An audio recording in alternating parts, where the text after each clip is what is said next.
don't know what's going on, but I'm gonna laugh along with you. Congratulations. Key to happiness. Ignoring sadness. I think we should be live any second. Yay! Yeah. Alright. Oh god. Dude, I forgot to make a map, my bad. It wasn't like a big deal, but I wanted just. Oh wait, technically don't have a map, so I'm actually okay. Never mind. I can Eric's hide. just went through the 5 stages of No, all of a sudden, yeah, you didn't get a map. We've been trying. that For was this intentional. place? For this place? No. Is there like an information kiosk? Information See, kiosk. no, Eric, we're doing that on purpose, so we have to use the guides to help us get around. Yeah, true. All part of the play. Yeah, here's the thing, Warren. You can get a map, but then 2 out of 5 people will lose their waifu potential. What is it? It's like the fucking train dilemma. It's like you get a map, but you will lose 2 waifus. I think we're good without a map for now. We'll be okay. Terry stares. Yeah. Dread how Just like randomly throughout the library, it's just like those mall kiosks. You are here. It would be fitting. True. Where's Gen? I don't know. But Maybe he's gonna show up. I mean, to be fair, we don't start until 5 minutes, and Gen's rather on the clock about showing up. Where did he? He's gone off on his journey to where was it? Where did he go? He took Some food place. I Yeah. can't remember what it was.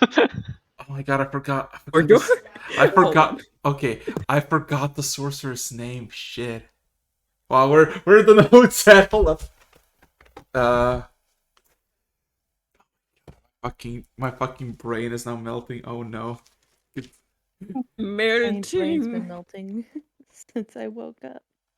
Ladies and gentlemen, Look, our professional It's talking in DM. dice chat. Shut Yeah, up! I okay, already thanks. had too many things. I Oh, can yeah. Eric's, relate, though. I can relate. Did you sleep last night? Yeah. I knew it. I mean, I Top red-handed. know that the redhead, her name is Tabby, like the cab. But like, Mm. what so is- far, this is the other one's named. Hannah. Hannah? Yes. Ah, dude. No, I remember your character names. This is I was not my only here for specialty an hour here. and a half, and I know the name. Dude, I had too many stuff today and throughout the week. I had my head, my poor little head was destroyed. Yes, I'd agree with you there. Poor little head. Poor little head. Ay, ay, ay. And Again, new profile pic. Don't know who you are. Get out of this chat. What is this heresy? What is this heresy? Meeting profile pictures. Not allowed. But yeah. Session 31. Woo. Like, So, since everybody has gathered here, 2 minutes before the actual session should start, we could go a bit ahead of curve. So, gotta ask a simple question.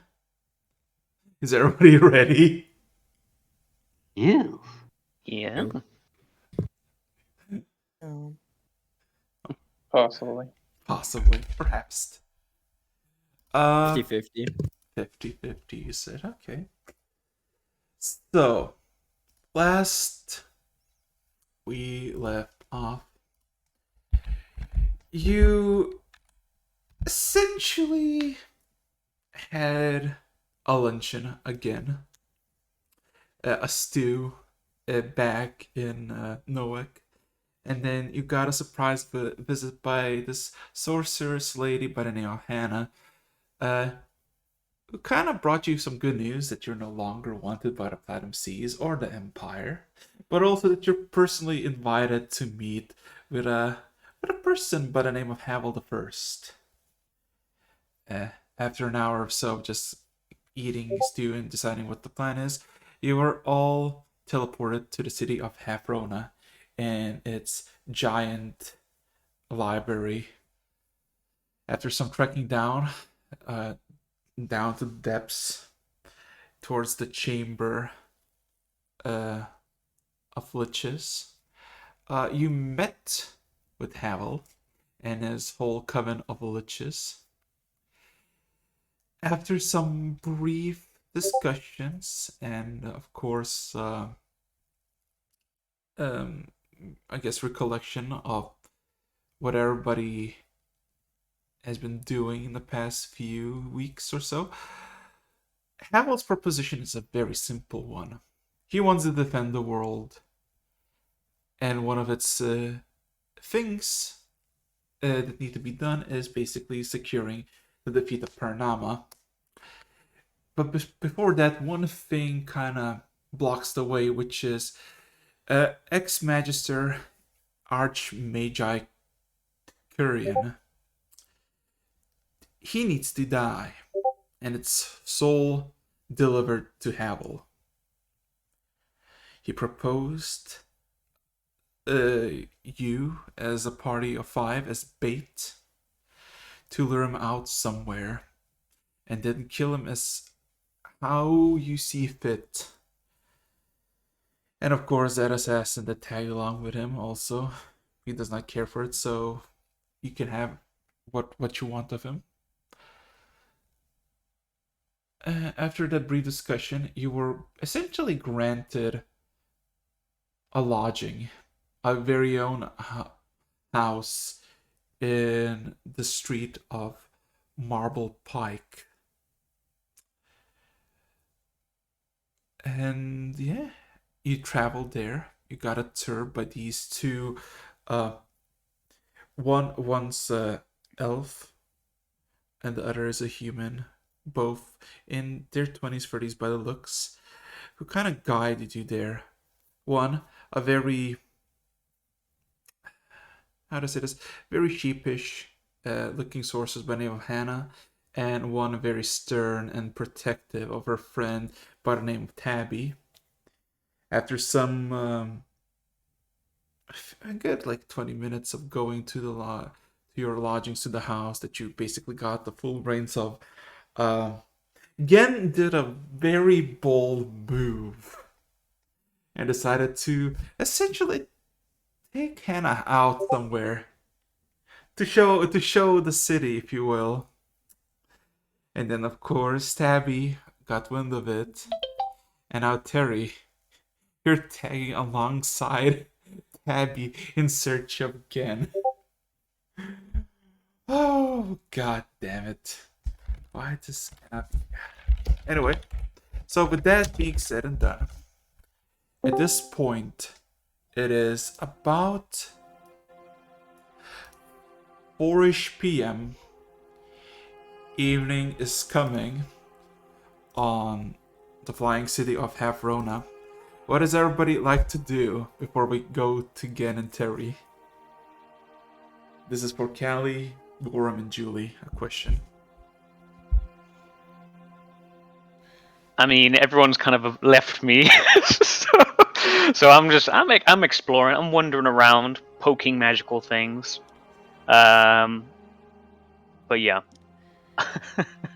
Otherwise, trying not to get into trouble. Are you gonna go actually around the city or just? The local area, I guess. I mean, I don't know how much time we've actually got. I don't think I'd be able to get around the entire city. Well, the city is wide, and you know what? Roll me a perception check, just to see if you find anything of curious note. Oh yeah, Callie, you're with Julie, and Julie, you're kind of left alone to your devices as both of your guides went away with the elf and the human, respectively.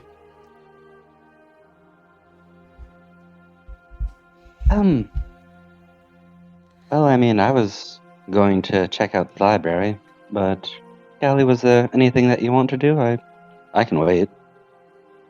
No.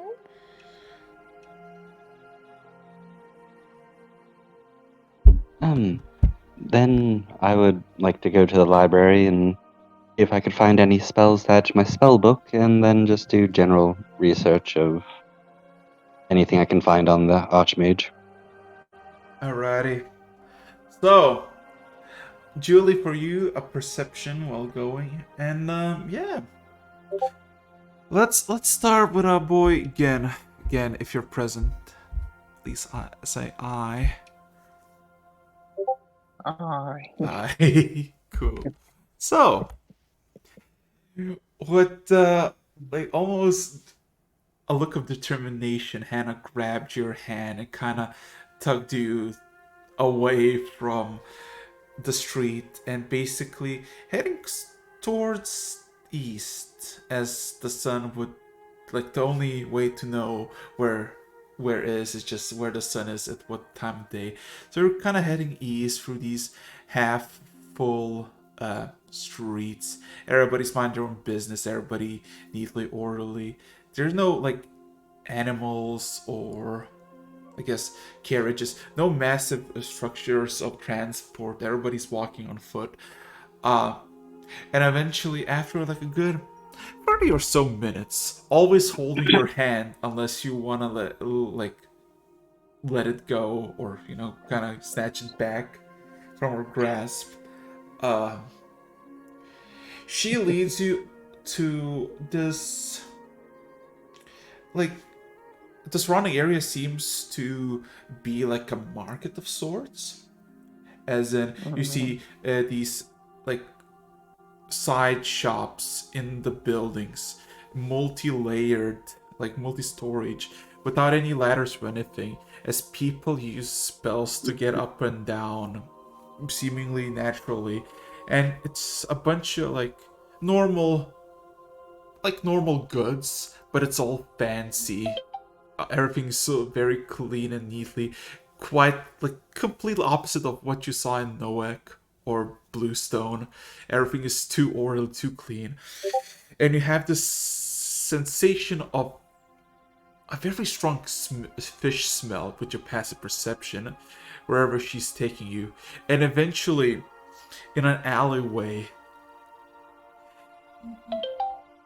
there's a dead-end alleyway that leads to nowhere, and at the end of the alleyway there's a blue-haired tabaxi, like literally, instead of like either natural brown or white or slightly tinged yellow coloration, it's almost like dyed down bluish with the white dots everywhere, almost like looking sickly.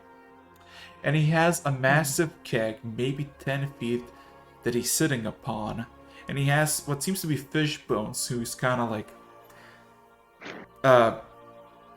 picking his teeth. And he kind of eyes you both approaching. She kind of looks, Hannah just kind of looks at the backseat and gives like a slight wave. That the backseat does not respond, but he seems to be waving with his tail, but kind of eyes you again. New customers, I suppose?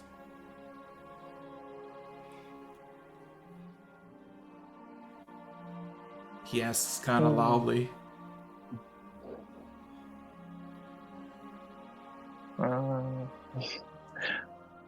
Look at Hannah and kind of shrug and nod.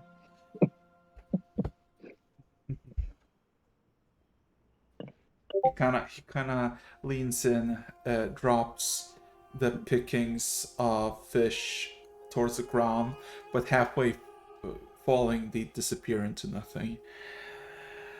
So, who's buying what? And immediately Hannah just kind of almost like nervously, almost like springs up and says, "I would like your special." And she, into the back, so kind of leans back a bit, eyes Hannah for a bit. You do know that I don't give stuff for free. So unless you got the coin, we don't do any business. And then Anna immediately looks at you again, puppy eyes and all, expectingly. I got the coin. If you got what the lady wants. I do. I supply half the city with what I got. But, do you also want the special? Or... Sure. Why not? Well, in Two specials. that regard, I would like 100 gold pieces up front, or a single platinum chip if you got it. Alright. I'll reach in and grab 100 gold pieces. Yeah. So as you grab, all of a sudden he kind of eyes it for a bit, pockets it, and then he grabs this black bag, like almost like a ham sack that seems to be half full with something, and it has the sloshing sound. And then he pulls out, like, he opens the bag, and all of a sudden you see just a massive tentacle, maybe like a feet long and like a feet wide, just kind of sprung out and grabbed the guy by the neck.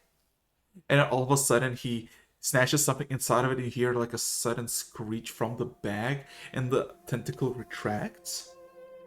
He kind of gives like almost like a sheepish smile, and it starts to rummage through the bag. A good half a minute later, what seems he produces is 2 ice cloths on what seems to be on a stick made of wood. As he says, "Here you go," he kind of throws towards you from his keg, but before like going halfway, it kind of starts to slowly levitate.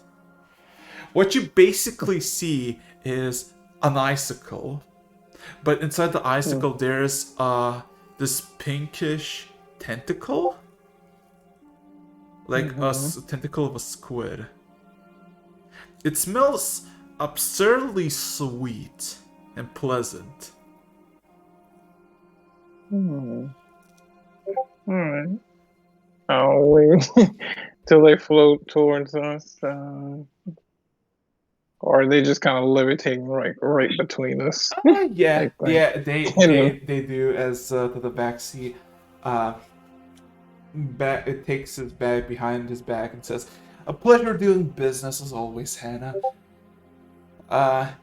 As Hannah just kind of nods and immediately starts to like kind of bite into the ice, which sounds kind of uncomfortable by the sound of the ice crunching.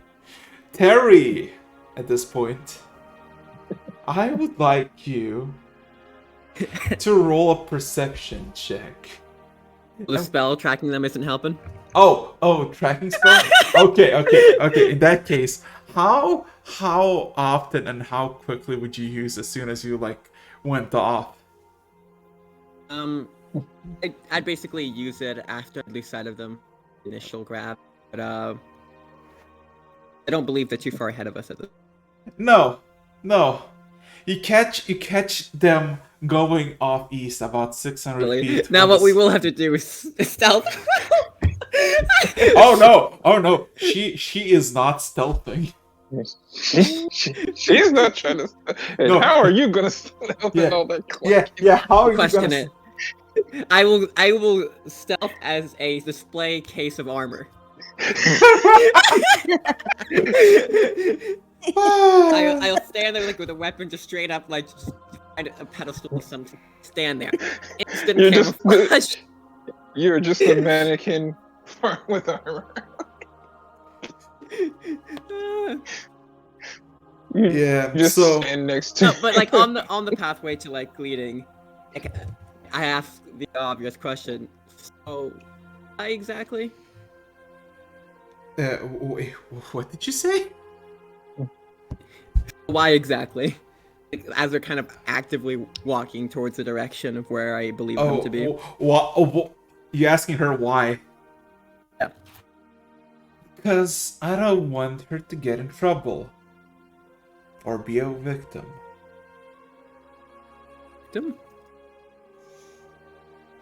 Looks over a bit confused. What? She kind of eyes you for a bit.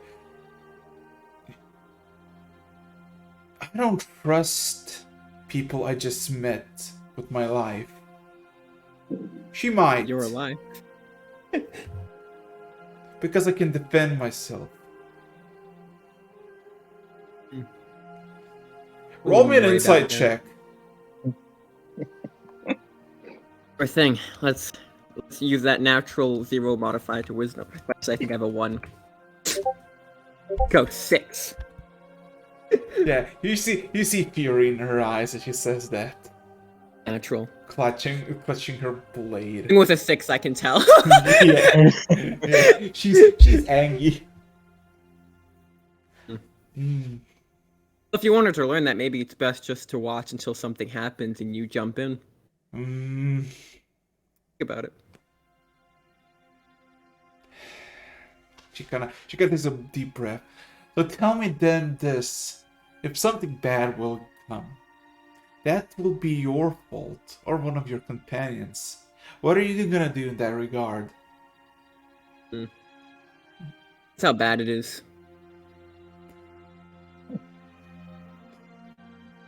You feel daggers in the back of your skull as she stares you down. And kind of mutters something quietly to herself. But eventually takes you a good, a handful of minutes, and eventually, suspiciously enough, you just see 600 feet and then stop. Just the sensation of stopping, you getting closer. And you go about like 200 feet, 250, and then all of a sudden, your chest immediately gets like kind of banged on by Tabby's hand as she kind of stops you. Takes a second for Terry to notice that, but they're like, oh. She kind of still has a giant piece of metal on his chest. Yeah, no. He doesn't like try to punch or anything, but she just kind of stops you from moving. She kind of looks at you and says, I know where she is, but I also know that she does not have any money. So... Guns loaded. She kind of squints her eyes. And she's gonna buy her stuff for what?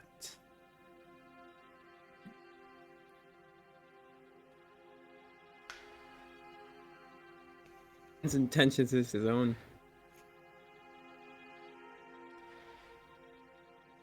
I do know he hasn't done anything particularly unsavory in my time of adventuring with him, but it's been about... Roll me a persuasion, yes.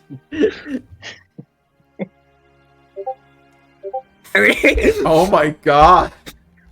It's like that intimidation. My charisma rolls are great. I know. Anything else? Like your last roll was intimidation roll with her, and you got the same roll. Okay. I got 31 actually. Oh god. He net 20 that yeah. So after looking at her for a bit as you kind of say it and just kind of see something in her mind just kind of click. Your passive insight immediately tells you that she overthought the situation immensely. Like, we're talking, she was super paranoid, and now she kind of realized that herself. For a moment, her, while she still has the stern look, there's this look of defeat in her eyes. Her knees slightly buckle, and her shoulders kind of slump a bit. as she exhales deeply, and you can see in the background. And again, you would also see that because unless you have any, unless you have any reservations, Ken, or like you want to do something specific, she would take you somewhere else to a specific baker. But yeah, again, Terry, as Hannah turns immediately right towards east, basically away from you, and Terry. Tabby just kind of looking at you, kind of disappointed herself. You kind of look at each other, Ken and Terry, because Ken, you're tall, you know, he can spot Gen you. knows. Yeah, Gen knows where I am. yeah, I just assume Gen won't mention it. no, you both just fucking see yourselves, just like 200 feet away. just look like, yep. Still holding Hannah's hand, eating this squidsicle. Squidsicle. Just see Terry and just kind of give him a nod and keep going. Yeah, but so at this point, I kind of look over at Tabby and take off the dread helm. Like, so, you want to continue following, or?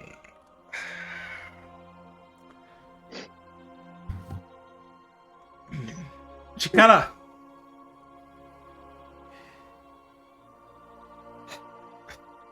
Let me roll some stuff. Give me a second. Does she want to continue? This does murmur. No. She almost like her. You realize that she's wearing full plate, right? Heavy as Which is both matching.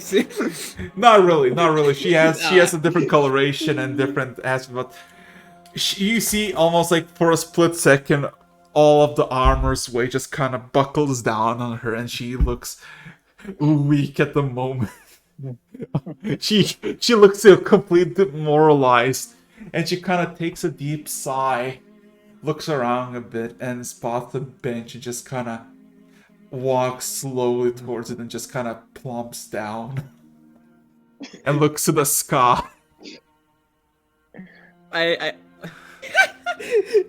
I walk over and probably sit next to her. I like look over. Hey, you know, if you want to get your mind off of it, we could do a sparring match. Oh my god! This is very flirty.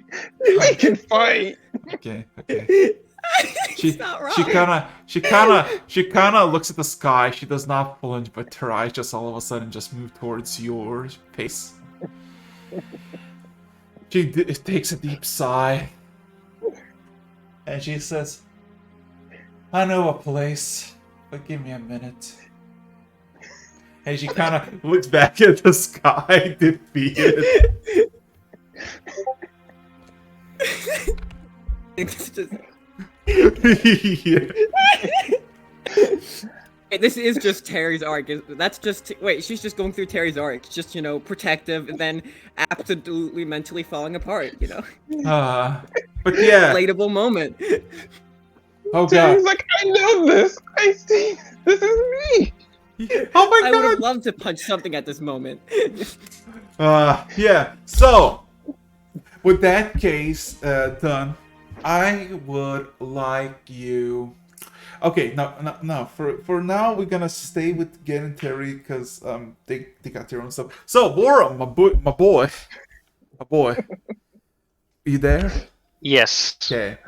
So, for perception check, besides just spotless and like this is like if a very neat wizard, as rare as they are, would have a room. But if it had a city, this is the city. It's extremely neat. There's nothing shady going on anywhere. No markings, no nothing. This city is spotless.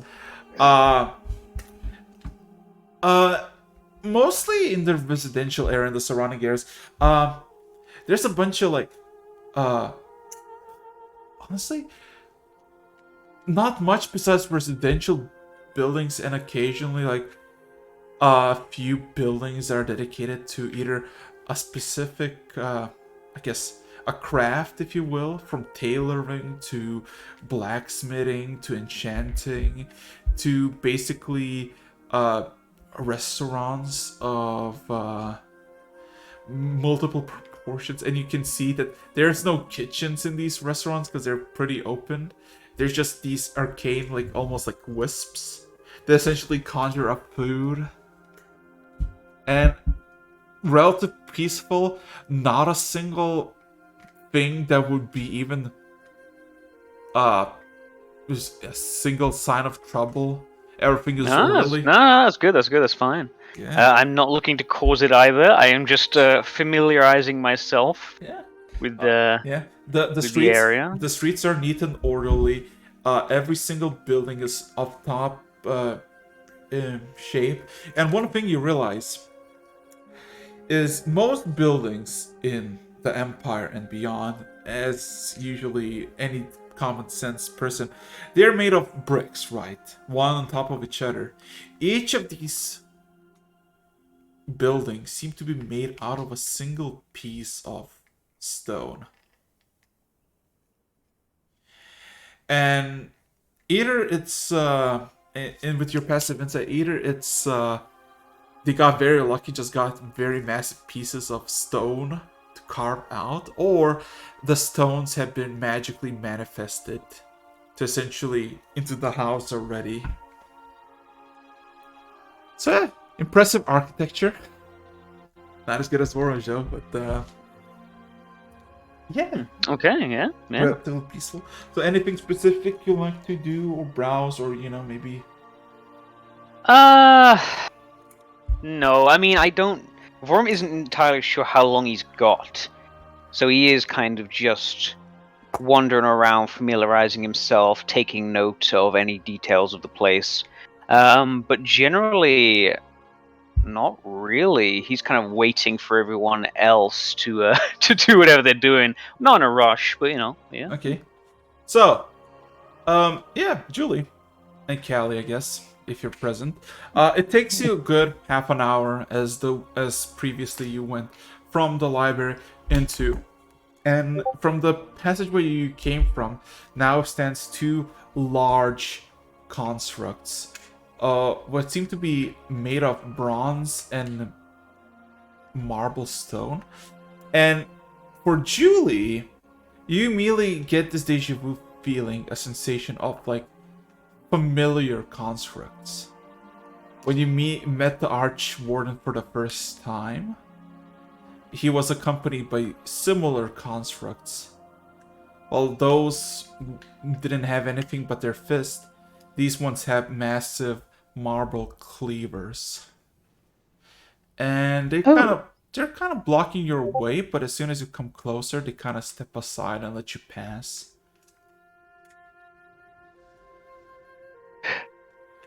Well, this is certainly higher security than I'm used to in a library. If I acknowledge them, do they do anything? Or are they in any particular fashion? Stop. just as I'm stepping by, look at the cleaver, look at them. Oh, hello, how are you? One of them, or actually both of them in synchronicity, say, "Greeting, acknowledge, Julie de Silver. Welcome." Oh, that's cool. Their gaze seem to be fixated on you as you greet them or interact with them, but as soon as they finish their little speech, they immediately eyes in front of them, staring into the just beyond you.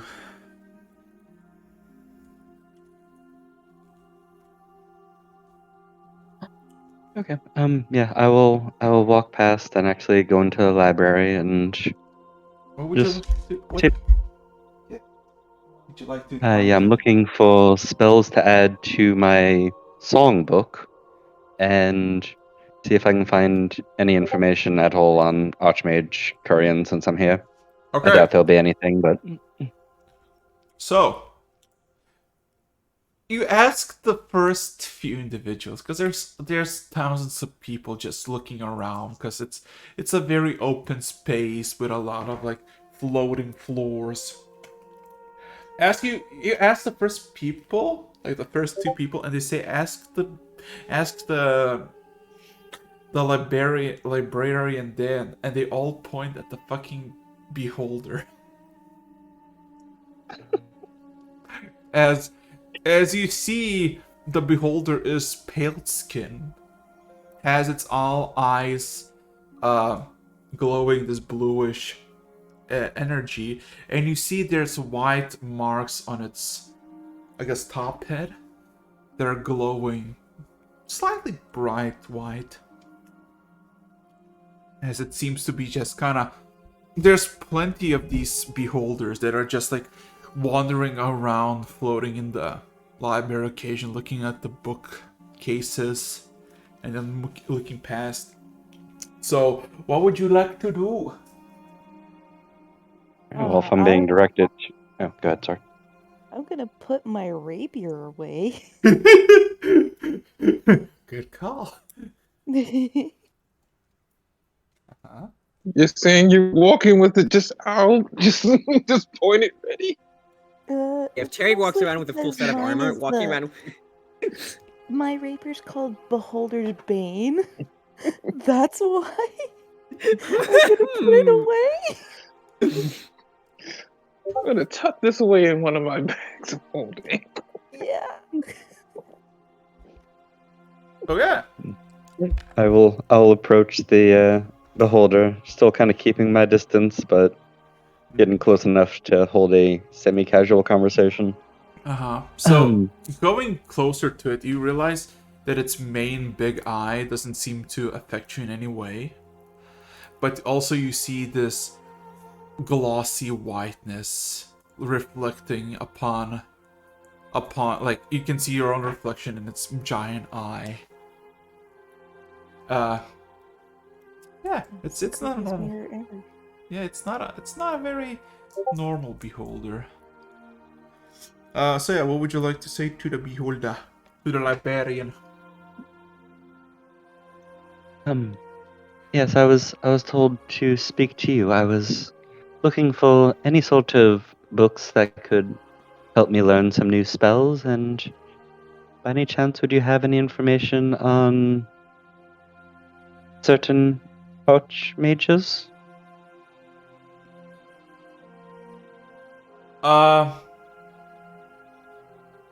He kind of looks at you for a bit.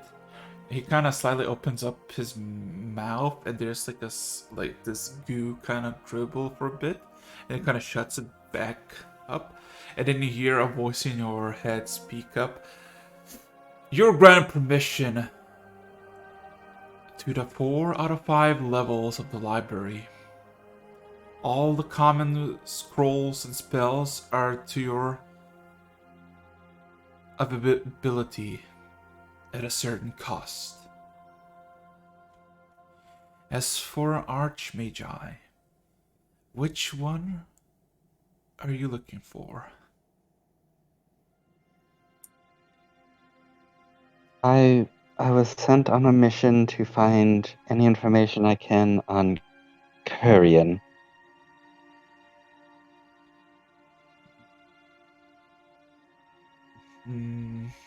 Okay. You can hear this humming sound coming from the mouth, and then it stops, and then you hear in your head, the ex-magister understood. Follow me if you wish. And it starts to float up. Yeah. So, I guess you follow? Yes. Okay. So, takes you a good 5 minutes as you float up maybe 300, 400 feet from the surface, and you're maybe like 7th or 8th floor. And you can see majority of the people are like residing in like from the 2nd to like 5th floor, and then 6th and 7th is like less less populated, but still plenty full of people. Um, you essentially make on these platforms that you basically went up or down, and as soon as you got off the 7th floor, the beholder almost immediately goes to a corner to the side and starts to kind of pull mentally the books out of the bookshelf and kind of produces 5 of the books and places on the nearest table. And it kind of looks at you, Julie. And there's this almost like confused pause from the beholder, as if like it has nothing to do. And then it says, "That is what you requested. Anything else?" That'll be it for now. Unless, Callie, was there anything that you want to read up on? Nope. Okay. And we will sit down and I'll start reading. And probably after like 20 or 30 minutes. Callie, honestly, if you're bored, I can get up. You want to fuck with them? We can totally fuck with any of them. No, no, no, no, no. Yeah, but the beholder, while you gave the command, like everything is fine, he stays there in the same position for like half a minute or so, just staring at you, and then just leaves. Farewell. I was thoroughly creeped out by them. Yeah. Yeah. So any specific? Okay. So the books mostly depict not depict all of them are not like a few hundred pages of books, and one of them is basically like this hierarchy tree of like the Platinum Seas, of like what it has been for from its inception to now. And essentially every few pages there's like a new like line of succession, what changed, what happened. And one of them is a book that was actually written by the Archmage, while another book is essentially more like not a memoir, but more like a how do I explain this? It's more like a piece, a scientific project or a thesis about arcane base poisons and its potential in transmutation magic. Which apparently has quite a lot of quotes from Archmage Curian. The 4th book essentially is essentially more like a wanted registry of like all the crimes people have committed from the Platinum Seas, and it's mostly for the higher ups. And his crimes are essentially negligence of duty, embezzlements, and essentially conspiring against the Platinum Seas. And of course, his statement that he is now being captured and that he is still wanted by the Platinum Seas, but there is no actual bounty for it. And the 5th book is a blank book. It has a very simple dark leather cover. It seems like it's been well worn. But when you open it, there's nothing in it. All pages are blank, and it's maybe 150, 200 pages of just nothing. That's suspicious. Can I cast Detect Magic on the book? Okay.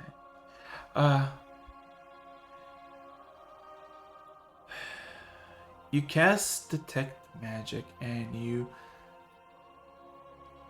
see that it has quite a heavy aura of conjuration magic.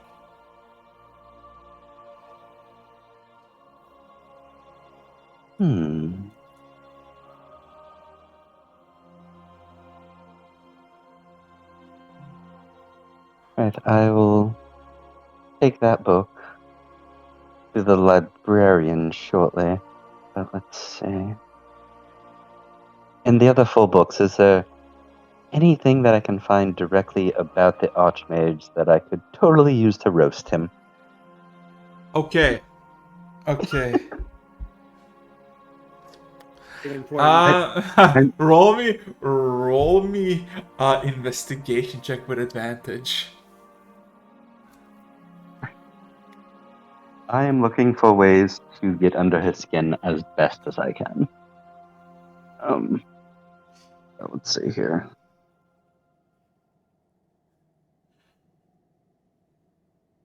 And you said investigation? Yeah, investigation.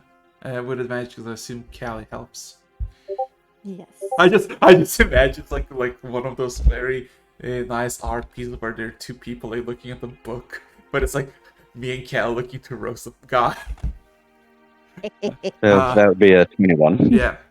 The very first book gave you quite a bit of insight about Kurian's past as a. See, there's no very extended version of what he was, but with each passing years at the final years, like say 2-3 decades ago up to this point, he seems to be by the way everything is described how everybody moved up to echelons who basically got demoted or that. He seemed to be very power hungry, and he always lost the position to someone else, to other archmagi. And one of the things that apparently Archmage's Kurian did is that he liked to dabble in poison a lot. In poison that not would kill someone, but would, maim them or a bit, fuck up with their mind a bit so they would not be fit as Magister. Okay. And interesting enough, right? In 30 years ago, he apparently joined 24 years ago. Like he became the Archmagi and basically the Magister of the arts and the like. Between the 30 year and 24 year, where the Magister tried, the Archmagi tried to actually got into the seat, all of his, I guess, all the people who lost apparently just got all of a sudden very sick by some sort of poison or disease. And once Kurian took place, all of a sudden everything's swimmingly. Yeah. Okay. Really, he's just a good luck charm. Yeah. And yeah, essentially he was now that you see the hierarchy of the Platinum Seas, Arch Magi Kurian was essentially the High Magister, or the Grand Magister, is the leader of the Platinum Seas. And below him are 5 Magisters, and Kurian was one of them. Okay. So yeah, he had a lot of power. But as you can see in all the memoirs and the notes that were essentially written up about every one of the Magisters, because the Magisters are need to be stable. Nobody really liked Kurian. He was always seen as the sleazy, not very for the Pumsies, more like for himself type of deal.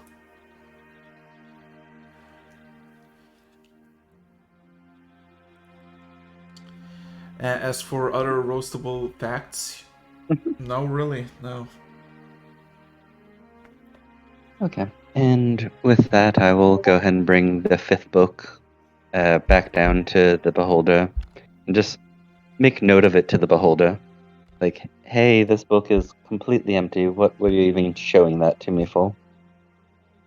This also has a lot of magic to it and all that fun stuff. So the eye just kind of looks at the book. A bit of foam manifests at the bottom, and then you hear a voice in your head saying, "You asked books of the Archmagi Kurian, and I provided as such. This is one of the books." He Am, failed to am write I a allowed book. to leave the library with this? No, it must be put No. back in its place.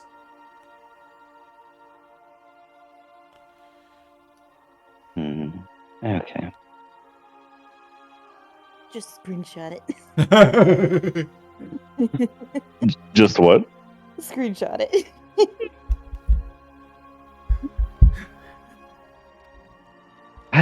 I just had my bounty lifted. I don't want to do anything too absurd. Again. Let's see. Do you have true sight because you're like a dragon? I think that's how it works, but it works noises. How much room is there in here? room as in. Are you As turning in- into a dragon just to read the book? As in, if I were to become huge, would it be an impediment or? You never transform into a dragon before, so you don't really have an idea. But for example, in the Transform her eyes?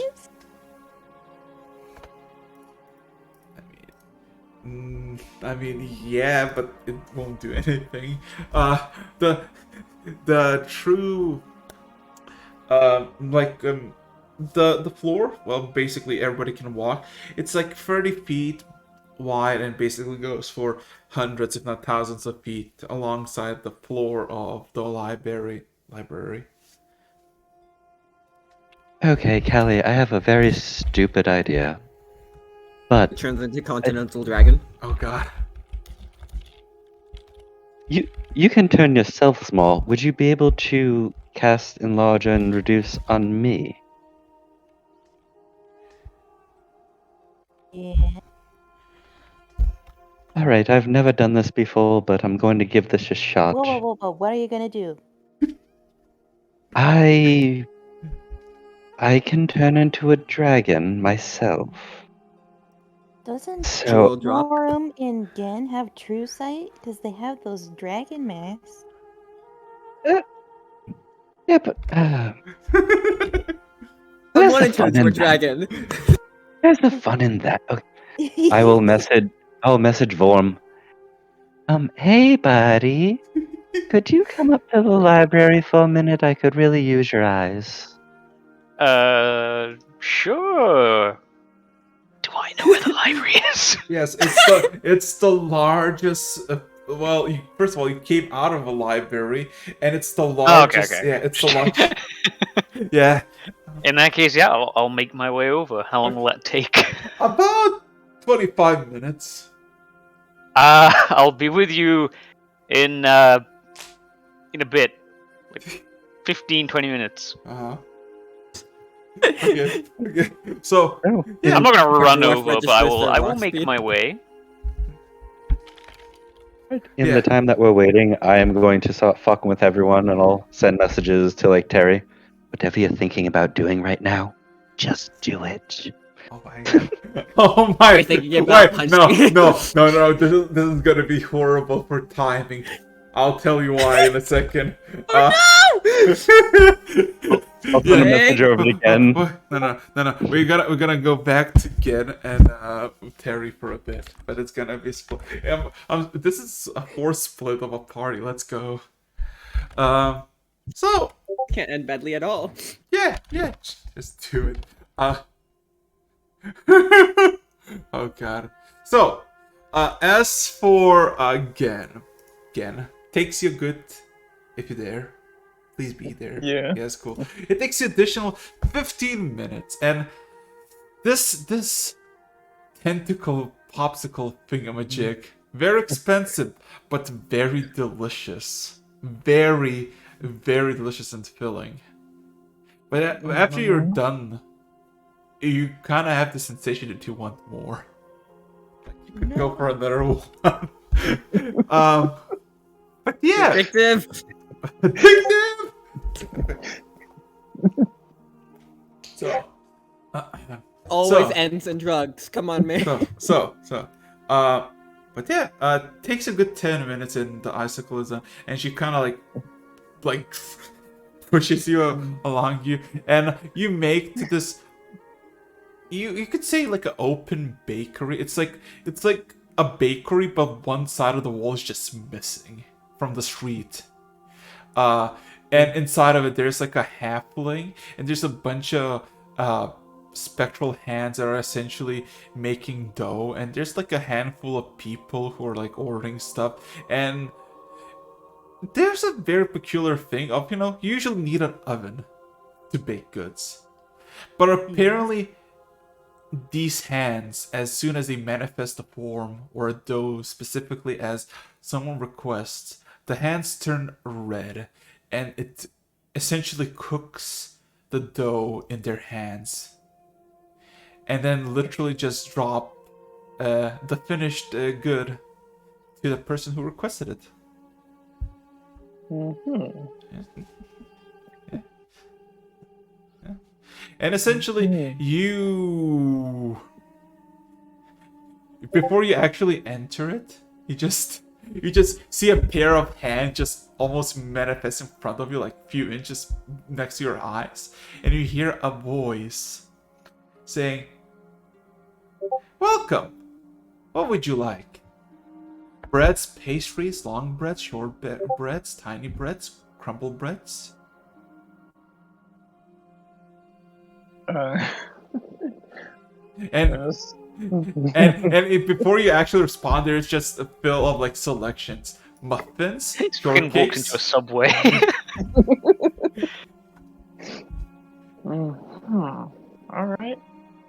I just kind of look over at Hannah. All right, what are you going to get me addicted to from here? She kind of stares at the hand and she stays silent. Her eyes are fixated on it.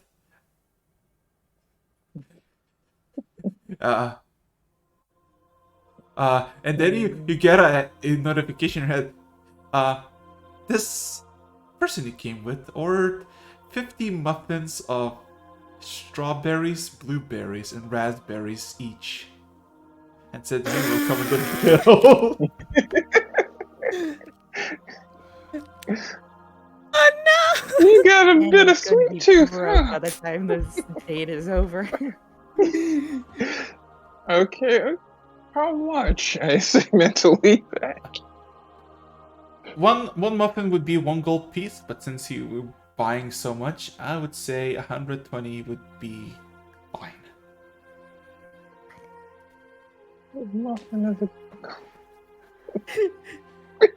Wait a... And a hole in your pocket just for food, and I appreciate it.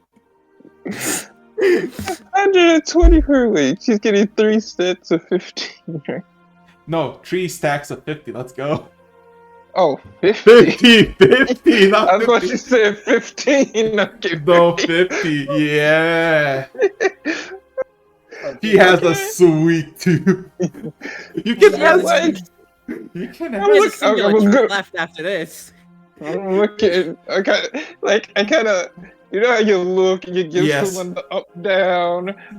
Yeah, and It's she just kinda she looks at you, same puppy eyes and all.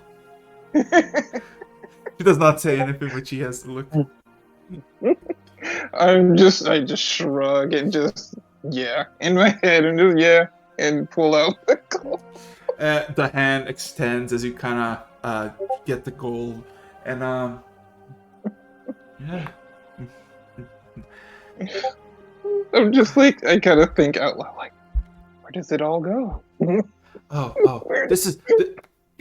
Hannah very excitedly claps her hands as you kind of put the gold in the thing, and you hear a message from Hannah saying, "These are the best treats of all the world. They Oh. always remain as if freshly made for a month. This is the Oh. bake.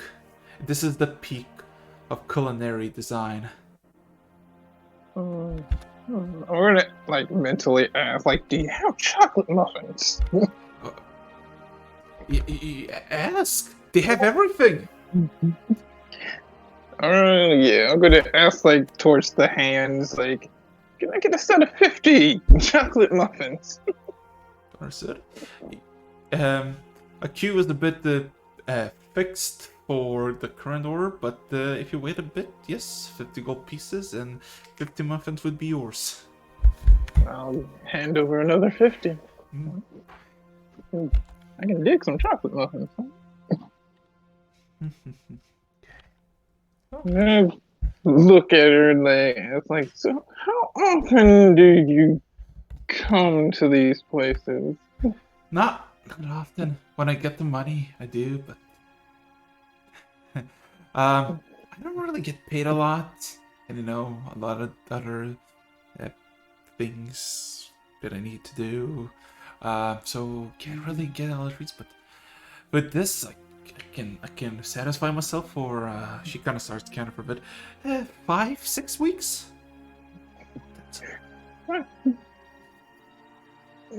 She actually clasps her hands and rubs her hands excited, just looking.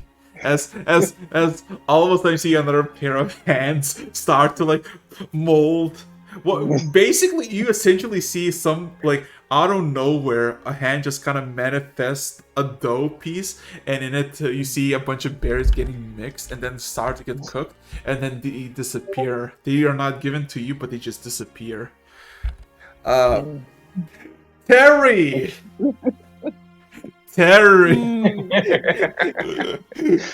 I'm over here in a bakery getting goods. Terry's trying to... So I guess you sit down with the Tabby to basically wait for her to go somewhere. We're just gonna be like looking down at her like, go. Well, I'll just be sitting next and waiting. Yeah. Looking up right now. Eventually, she kind of gives a deep sigh and she kind of stands up and starts to just walk and kind of taps to your shoulder and saying, "Come." He nods and starts to follow. Okay, takes you a good 10 or so minutes. You're going towards the north, and all of a sudden, I mean, it's basic. You can almost like discern every single type of people, because there's the civilian, the ordinary people, the more scholarly types. There's no nobility, but there's some merchants, and where she leads you north, you all of a sudden see almost like a sudden shift, as if you went from one region to another. As you actually start to see open blacksmiths that are showing their steel and metal weaponry on the sides, just openly. You see a handful of like heavily dressed, similarly as Tabby people. Our new home. A new home. No. You can see that this whole place immediately feels a lot more military focused. Still residential area and all that, but there's like more patrols. You can hear distant clashes of swords and blades, occasionally a whistle or two of spells. Like he said. Home. Home. Yeah, no, like he seems a good deal more interested in his surroundings now after that whole region shit. Yeah. So like not super excited, but like his eyes shift now and there to things happening around him. yeah. But yeah, you can hear like like not distant, but like echoes of clashing blades, roars of like engagement, but like single, not like a massive armies clashing. And everybody's kind of normally chill. Even though you just kind of walked into this territory, you never heard these sounds before. So that's a curious deal. Eventually, you are basically led, about 10 minutes from where you began, into this, what seems to be almost like a garrison of sorts. But it seems relatively empty because there's no doors, and it's just like it's like a very large, not very large, but like 120 by like 90 feet of like walls surrounding this place with nothing. There's no targets, no nothing, no people at all. Um, and there's just walls. And this is like sort of arena, one way in and one way out. And she kind of stands by the, I guess, the arc that the arch that essentially goes into this place. She kind of looks at you. Still following along. Yeah, I know, but she kind of looks at you and just kind of sighs and grabs you by the shoulder and kind of drags you in. As you drag in, all of a sudden, the empty, like, just arena or anything now becomes a multi-purpose, almost like a citadel of sorts, as you essentially see floors without any walls holding them up, that are like 20 feet Trippy. floor, 20 feet floor, 20 feet floor, and you see it goes like, there's like 10 floors, and you essentially see on each floor there's some sort of specialized thing happening, from combats in magi versus magi to hand combat without weapons to fully heavily armored people to arcane archers to arcane chivalry to arcane flying things, and it's just quiet. You just see this on each floor, a clash of battle in the distance, but it's just quiet. And you see a handful of people just kind of either standing or chilling in the vicinity. And this is like a nice fountain area with a bunch of benches. A few people are just minding their own business, chilling. Some of them are observing what's happening. And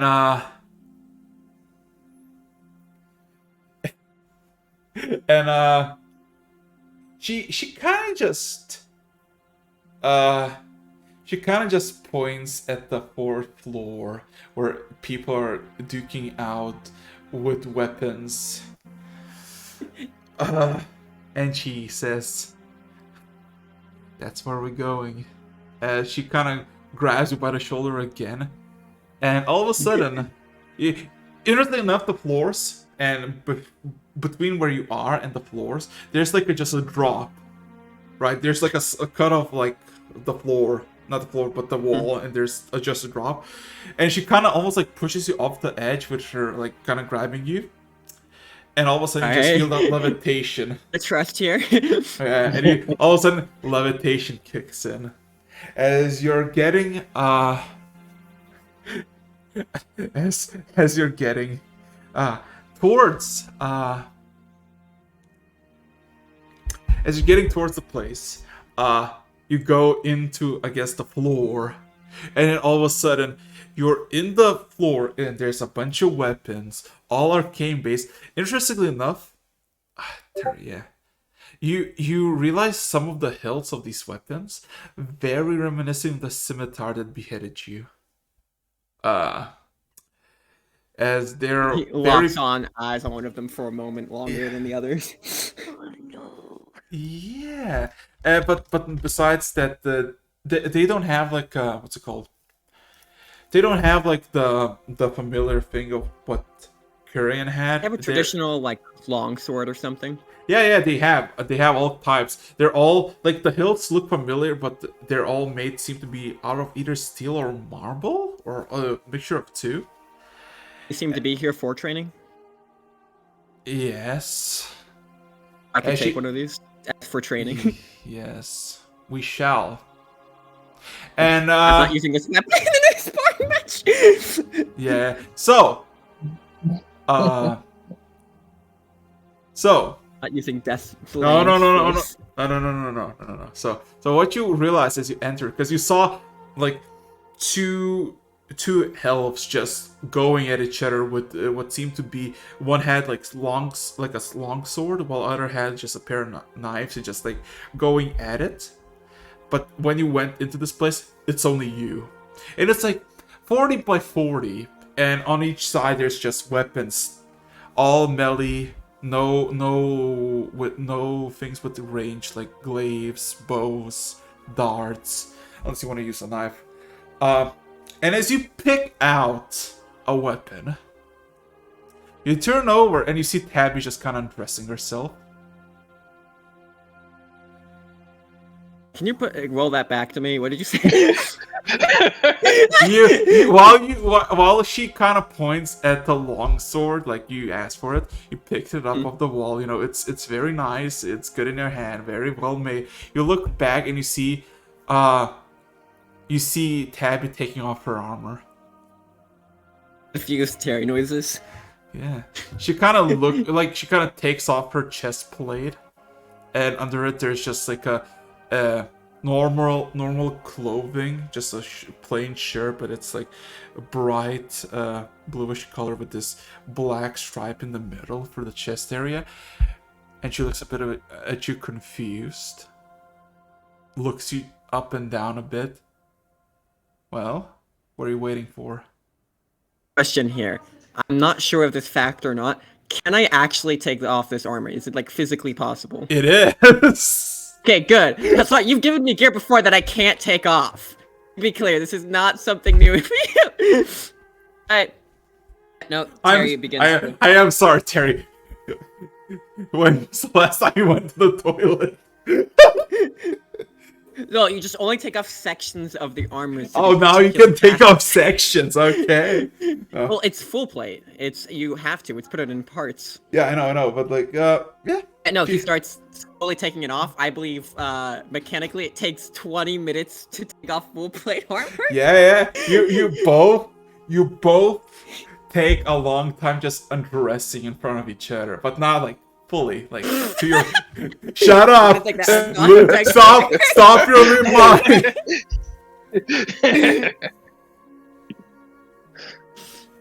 Terry's definitely.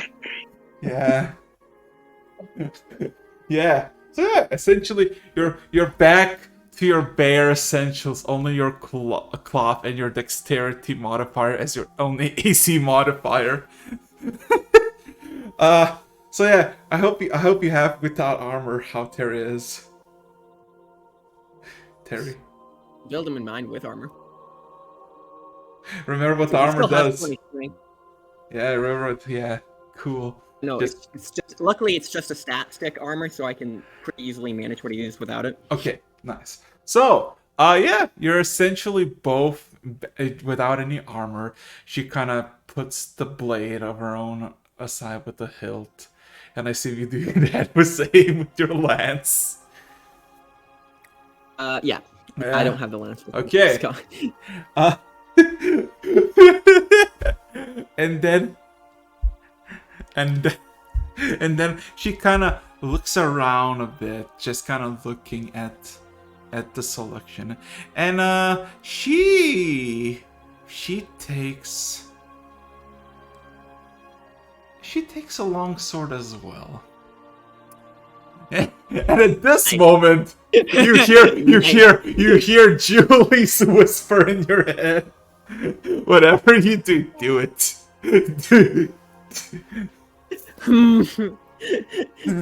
Confused. I'm gonna wait for a follow-up explanation that just doesn't come from Julie for just a moment there. Yeah. So okay, so now let's rotate back towards Woram, Callie, and Julie. Because at this point, Woram, you make your way to the library.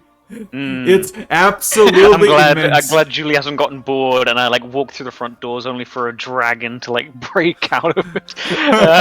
Yeah. No. But yeah, you walk. I'll get to the front desk or whatever, and there's then no front desk. Say, I'm here. There's no. Where are you? What are it's you? a big building. What is Julie's response to that? None. He's gone. Sorry. Julie, See, Cal. this is why I should have turned into a dragon. You wouldn't have missed me then. Not knowing he could turn into a dragon until this moment. Okay. But yeah, I'm Vorum's kind of staying at the front door. He's like, as he looks at the massive building. Where are you? I'm still near the librarian. Would I be able to see the front door? Or Well, technically we're on the 7th floor, which is like 400 feet above. So no. Callie will go and meet up with him. Like, don't turn into a dragon until I'm back. Notice I'll Callie said send- until, so as soon as you... Yeah, that's the until. She's like, all right. Like, she's still curious. She's still curious. every to see 5 her minutes, I'm girlfriend sending a turn into message to dragon. Vorum. Are you here yet? Are you here yet? Vorum's like Are you here yet? making his way up the steps, just getting increasingly tired. He's like, "Ah, There's no. ah." There's Callie's gonna go there's- down and like sprinkle some pixie dust on him. To there's have him float up. there's no stairs. There's literally jump into one of the. Oh, is opens. the magical shit. In that Yes. case, it's he's like, magical, so I ah. won't do the pixie dust thing. So I'm just like, Okay, so eventually what are you I'll doing? I'll Just make look my up. way up to you. I kind of wander and go, what do you need exactly? I found this book, and it's about Kurian apparently. But when I open it, I don't see anything, and I know you got that fancy helmet that Vorum? helps you see things. Oh, so you're saying you can't see? Vorum. Right. Vorum. You look at the thing that Julia says. Hey, look at this book. It's a fucking orb, and you see an eye looking at you. Yeah. I kind of look at. I look at that and look at Julie, and then I also look at Callie probably. Like, and you say you're having trouble reading. It's I- a blank book. I kind of look back at Callie again. And like, are you? Is he being serious? Yeah. Right. Form not knowing they can't see the book. On a scale of like 1 to 10, how creepy is the eye? Okay, you ever play World of Warcraft? No. Oh my god, let me then show you a very nice image of like how creepy this eye is. Let's see. God, where is it?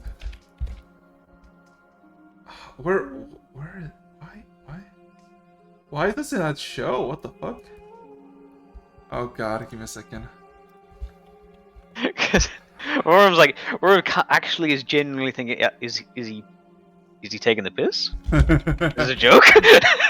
This a joke? Is he making an eyesight joke? What? Okay, yeah, let me just show you how fucking creepy this thing is. Oh yeah, this one is better. This one is better. This is what you're like essentially looking at, and it's looking at you, Aura. Occasionally blinking. I will kind of just look around. Is anyone else here? Well, at the like the Double closest over. person is like maybe like 80 feet away, just browsing a book on his own business. Is that the Okay. overstory? I'm just gonna like look at it, Uh-huh. and then I'm gonna say, can you just put it on the shelf for a minute? I'll just put it up on a shelf nearby and you look put at 'em. You put in the shelf and you see the eye, like it looks like the eye is in the middle, like not like at the very bottom, but like in the middle, just kind of stuck in its place. Yeah, like where. And does Julie see that? Oh no. Julie, for Julie, she Now that he's let it go. Julie just kind of put the book back in. Everything is normal. That's just. I kind of give him a couple of seconds. And I look between him and Callie and the opener, like, you're not seeing? Oh, okay. Alright. I look between the book and him and Callie. Look back at him. What do you I'm just. mean? I'm fine. I will walk over and hesitantly pick it up. Okay. All of a sudden, for you, Julie and Cal, you just see the book disappears. And now you see something like Worm is holding something like grasping in his hand. Worm, I would like you to roll a wisdom saving throw. Oh, fuck's sake. By the possessed club, man. I just watched Lord of the Rings with you. Since I like knew something bad was gonna happen, is it just a straight throw? He's gonna No, turn it's into a straight. Pippin. Alright, wisdom save. Well. Terrible roll. Oh my god, really? That's your roll?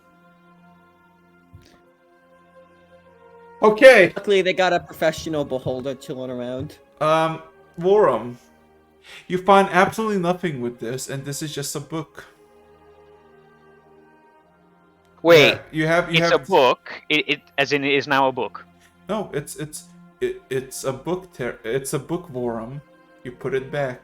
There's nothing wrong about Yeah, it. Has Terry, it you're always thinking about been a book? possession. Yeah, it's always been a book. Right. Great. I just look at it. Is there words in the book? No, it's a blank book. Nothing off. Well, then in that case, I turn back to Julie and go, "Yeah, no wonder you can't read it. There's nothing here." Insight check that. Insight check. Roll me that. insight. Like the other. 'Cause I do not trust that at all. Worm's literally just looking all both of them like, do you think Idiots. dwarven eyes have like some special property or? With the true sight mask that you're wearing, yeah. Yeah, we Can I we were just look at told it? I that was there like, was I flip like a page or two just to check. I got a 20 for Okay, insight. you saw Vorum looking almost like with a sense of fear of like, what the fuck are you doing? And as soon as he like grabbed and you saw the book kind of sink into his hand, and disappear, all of a sudden Worm just kind of looked almost like melancholy, just drift over him. And it's like, well, it's just blank. There's nothing in it.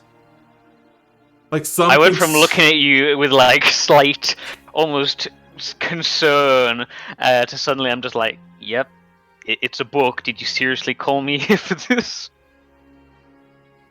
I mean, we were told that there is information on Kurian in that book, but it's very blank and it has a conjuration aura to it. Well, it's So we were very hoping- informative. No, Vorum. as I flip through the pages. No, Vorum. There, it's a very plain book. Must belong to Exactly. I know. Vorum. I'm being sarcastic. It's very informative.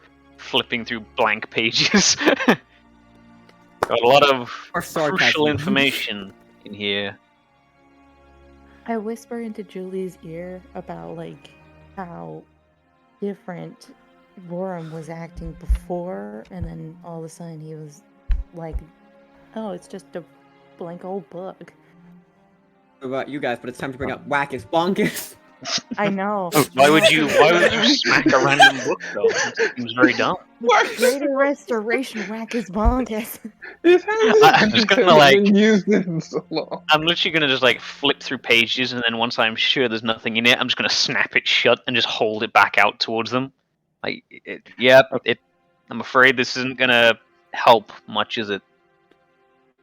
I will lean back over to Callie and whisper, "He's always been a jackass." And I'll take the book. I am a meter away from you. I think Julie knows that.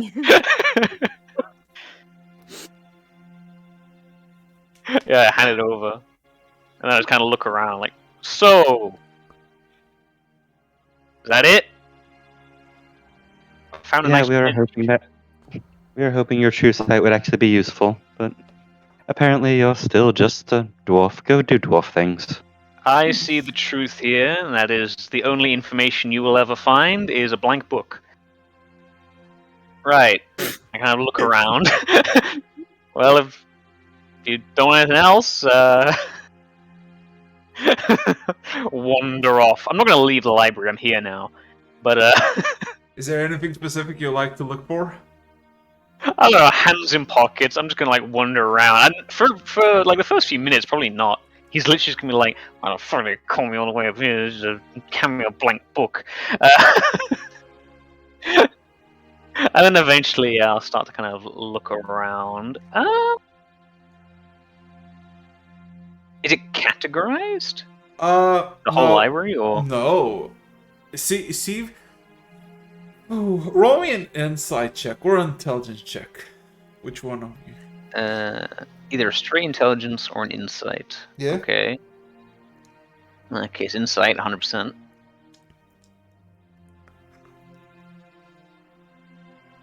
Can't type awesome. Ooh, shit. Okay, so looking downwards and looking above and trying to figure out how like this is a very orderly place, so there must be some sort of category of this place because you basically in this floor that you're browsing, it's like a bunch of literature, a bunch of like scientific papers, very neatly done, all that, but it does not have any continuity, no like specific type. And then you kind of got this realization of like how many people are below, like how much more people are the lower you get, and how many less people are when you go up. And you realize it's probably not categories but like types, but more like clearance. The higher you go, the more clearance you have. Okay. Because you see a bunch of like treaties, documents. Some of them seem to be official, and yeah, it's like almost like all open knowledge, but you know. Sure.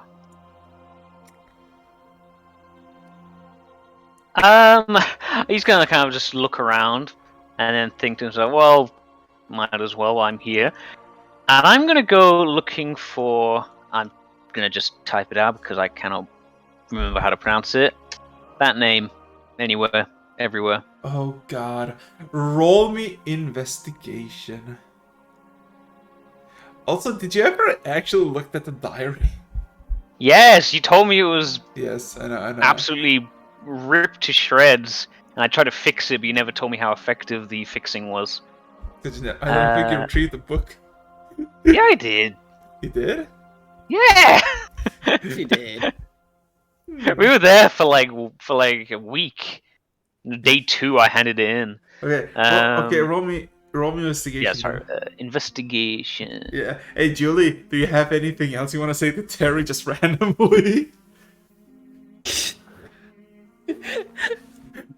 Let's see. Do it. Because he never got he never got Utterly confused her the first time. What next? Let me think of some. Oh my god! I just imagine Julie thinks of something, and all of a sudden, Terry just goes in and just accidentally gets cock blocked because of Coward.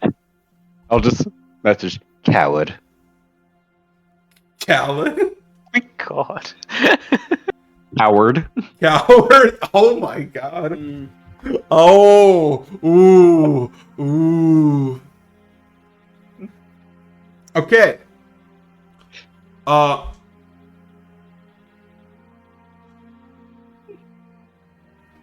Okay. Vorum. My boy. Are you gonna ask the what's it called? Are you gonna ask the what's the fucking name again? Librarian? Yeah, the librarian for help. I mean, if I'm kind of almost lazily doing this, I will try and figure out myself, and if I can literally get no idea of where I'm supposed to be going, then yes. But if I can figure out on my own, Okay. I'll do that. Okay. So On that roll, it's up to you. oh my god, Callie, you also have a chance to message. Why are you just messing with it? Because it's fun. Like, Vorum is not aware of this, Yeah, but yeah. he would be very... Okay. My message is Terry too. Just Wait, are there any druids in the library, by the way? Passive perception says no. Everybody looks like the same literally this, like literally the same ropes everywhere. You're the only unique bunch. Now you realize why you were hired to perform. This fucking place needs some life. Get out of my head. Get out of my head. Borum.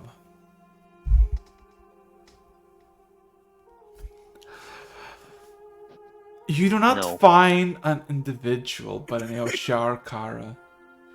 And before you actually like give up, I like your search because you've been going for like a good 40 minutes or so, right? Oh, I think I'd give up before then, but yeah. Yeah. Like you're giving up, but you're like, still browsing, looking around, and just find you find a book by a name of Shalkara, the Shepherdess of Destiny.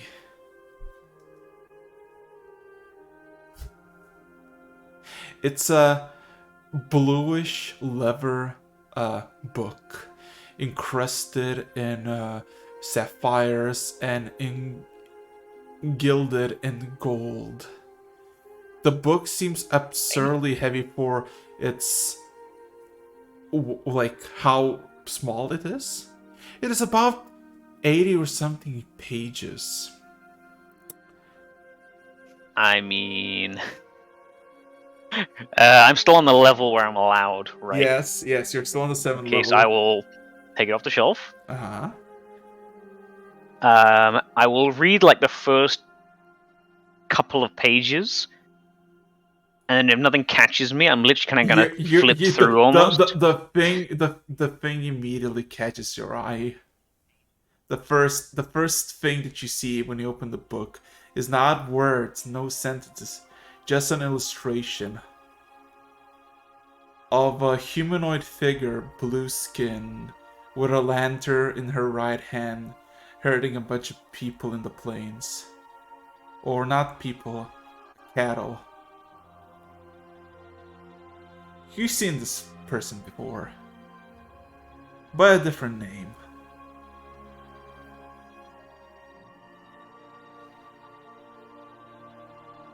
Okay.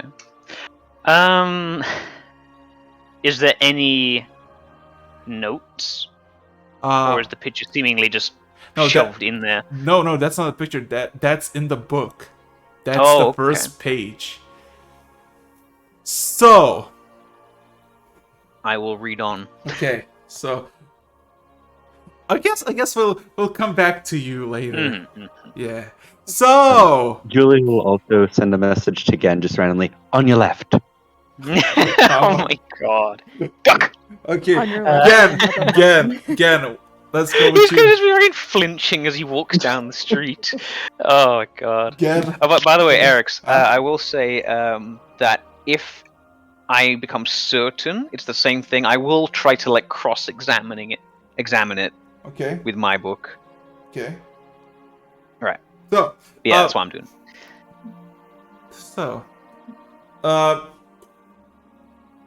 And yeah, so Gen, my boy, yeah, you it takes like good 30 minutes, and you basically stay there while several groups of people have gone in and gone out, and all the muffins disappear. But eventually, as all the muffins are done, and you see your own chocolate ones are made, no, you get not a single muffin to your hand, but you get 4 boxes. These very nice white wooden boxes, and they're heavy. One of them is like 15 pounds, and you got 4 of those. And you can feel the immense. You can feel immense warmth at the bottom, and the delicious smell of baked goods inside of them. How big are these boxes? Question: can I put them in my bag? My bag of holding. Let's see. They're about a feet tall, 2 feet wide. So 2 by 2, and then 1 feet tall. 4 of them. No. Yes. and they have this very nice tiny insignia of what seems to be like a shield and two pans in the background of it. So, yes, they can fit in the bag, or no? I would have said no, but then I remember you fucking chucked the whole Kenku in it, so yeah, sure. Then they are going in the bag. Yeah. String bags for the win. He seems okay. Hannah seems very excited about the whole prospect of getting all these goods, and she chucks it in her own bags of holding as she checks which one is you. You get only the chocolate one. She's not giving her. But eventually, like with the last box, she kind of grabs like two cupcakes. She just kind of gives it one to you and takes one for herself. And she says, "Well, I think we should go back. Because I'm kind of not doing my duties, am I?" And she kind of just bites into the muffin, just starts walking away while holding, like, immediately snatches your hand. Just kind of drags you. Yeah, do you have any questions or any interactions? We're just kind of... I'm just enjoying this. I'm just like, yeah, this is great. Yeah. He literally just nods. He's like, "I'm good with this. This is Yeah. fine." I am good with all of this. I fucking remember you with 6 souls. Warren, calm down. Hey, I'm not complaining. But yeah. Something else. Yeah. The only thing I think I covered. So to tell you this is the best muffin ever tasted in your life. The best. Objectively. Good here. This is even better than Good Bear. Yeah. So, When you eat good berry, it'll taste like this now. oh my god. It won't even compare. It'll be a sad representation. Oh boy. So.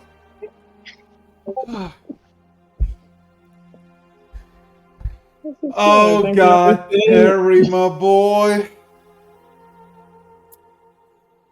Terry, Go, Terry. come back to you. Yes. Okay. So, yeah, so you both take off your armor, grab a long sword each. A better word for it, yes. Yeah. And she kind of takes a few steps back, draws the weapon towards you, kind of positions herself, and she asks, "Are you ready?" Yeah, like, I'll nod. No Yeah. words, just Clarify here. focus. Exactly. To clarify here, while Terry might not have a 32 in strength anymore, he still has a 20 in strength and can lift 600 pounds in the state. Calm down, boyo. And that's where and that's where Julie's message, coward. Howard. No, not yet. Not yet. Man. Not yet. I'm sorry. It might be on a better timing though. Let's see. So. Precise schedule, exactly. So, I would like you to roll me initiative, Terry, my boy. Thing, I suck at initiative. Oh no, Terry. You just say ladies first. Fucking god. No, what you do is you make an excuse for going last after the fact. We Oh both my suck at it, God. great. Oh my god. Equality at sucking at this. I love it. But she goes first. You know, First. this is gonna be such a tedious fucking act. Okay. Let's see. So, she goes first, and she fucking swings it. Let's see. And this is Basically just to saying how much damage you do, because And this without is- any dex or armor. 15. That's 15 hit. armor, so yes. He's got 11 Okay. AC. Okay, let me. Unless I use magic, which, I feel like that's underhanded for this fight. Okay. 13 hits, right? 15 hits. Oh my god, this is gonna be so hilarious. Just gonna cut to Cherry, he's just gonna look at her, like, go on. She's just over there whacking you. Yeah, give us a second. Yeah, it's natural one. Okay, let's see. Oof. Yeah, let's Does miss. let's roll damage. He deals you 31 damage. Alright, Okay, yeah, you're up. What would you like to do? second adjusting HP. How much HP do you have now? I have 195 without the armor. 195. Let's go. So, yeah. After taking the after taking the hit, Terry doesn't give much of a reaction, though clearly it has been hurt. Yeah. And I go in and I'm going to use a disarming attack. Okay. Do we go for some doom music? That is up to you. Oh my god, don't give this to me, because it could be very wholesome or it could be very bad. And you gotta go for the sweet romantic. You gotta go for like. This- child music. This is a date. It's a date. Oh It's my, a date. It's just a different kind. oh my god. Alright, so I'm going to use a disarming attack. Question: is she wielding the weapon with 2 hands or 1? 2. Alright, so she has advantage on this check. It's an athletics check. Oh my god, athletics? Give me a second. She has to be She has to be a 29. Athletics. Wait, disarming strike? Where did you... What? Dungeon Master Guide 271. Knock an enemy. Knock an item from the grasp by a winning weapon attack versus the opponent's strength, athletics, or attack acrobatics check. Advantage on the weapon attack roll if the item is being held with 1. Yeah, but like why do you have plus 16 modifier? Because that you do a weapon attack. I have a 16 modifier to a weapon attack here. I believe. From what? You don't have your strength anymore. Oh wait, no, this isn't a plus weapon. Sorry, that's why. It's just a basic weapon, correct? Yes, it's a basic No weapon. modifiers. No. So, sorry, I have an 11. I have 11 for that then. Okay, 11. So 24. Okay. That's just 24. Yeah, 24. Okay. So in that case, yeah, give me a second. Athletics is it, right? With advantage. I believe so. 21. She hits it. Wait, no, actually, Flip. she does not. No. Oh, she loses this. Oh god. Arm goes. The weapon goes flying. Oh my god. Okay, let me. Okay, I was distracted, but give me a second. Let me play some Doom music because you're so eager to fucking bash each other's skulls in. Let's go. Hey, it's your wife, but not mine. Your wife or not mine. So as I knock away the weapon, Ah. and then I toss my weapon aside and raise the fist. Raise a fist? Raise my fist like in a boxing stance almost. Oh my fucking god. We're gonna slug it out. We're gonna make this very personal, very intimate. Okay. Oh my god. Okay. Anything else you like to do? He raises up Oh, his that's fist. it. She can go now. Oh my fucking I want god. to feel your face with my hand. Okay. She's gonna take up your challenge and hit you 3 times with her fist. That was just a slug. All of them hit, so you take. You take 9. Oh no, you take actually 50 for the fucking Terry. Yeah, you take 15 points of bludgeoning damage. Let's go. 15. It's just a slugfest. Let's go. Alright, 15. Let's go. Okay.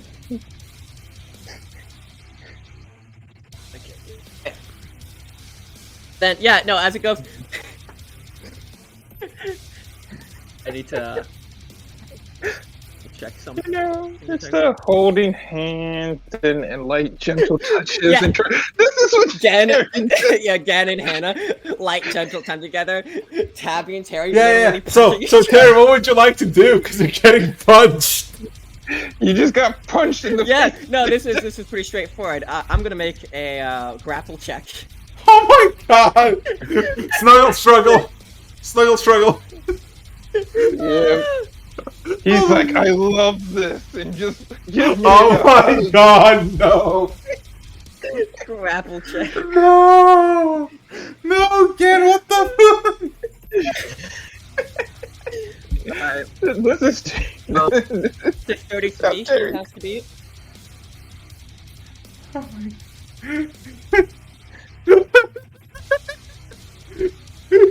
Literally Terry just like... Okay, oh my god.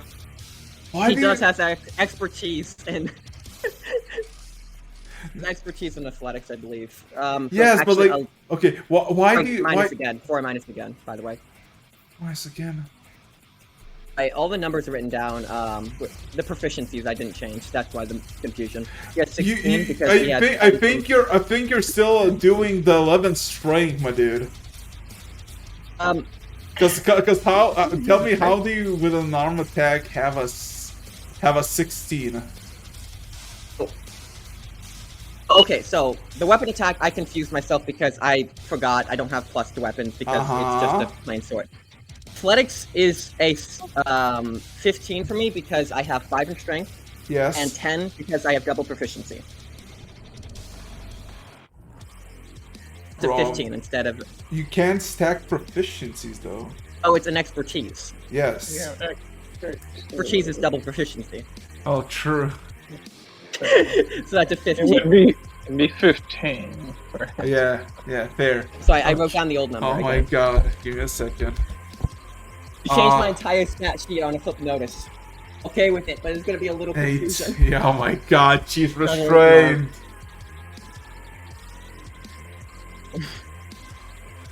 Oh my god. Now she's being embraced. She's getting embraced. He says nothing. She has her teeth clutched against you, and she has just confusion across her face. I mean, Terry just got punched in the face 3 times, and he just embraces her and looking deep into her.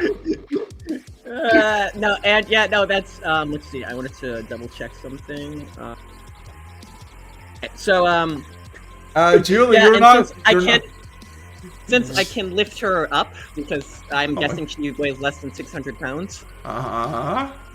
Just going to lift and body slam. Fucking god. Look, it would be disrespectful to hold back. Oh my fucking god. Yeah. Equality. Okay. Equally. I'm just saying, Terry. I don't know how to say this without going just straight ball to the wall, but yeah.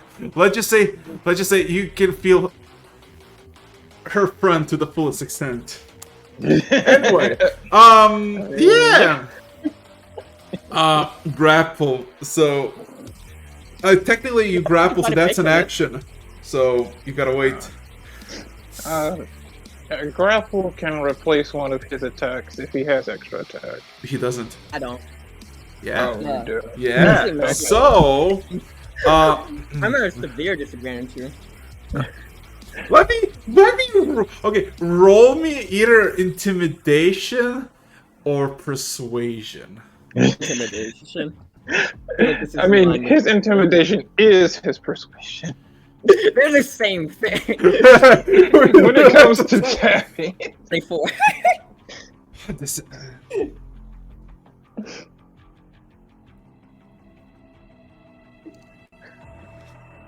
Oh my fucking god. Oh no! Oh, you poor bastard! She rolled on that. Oh my god. So,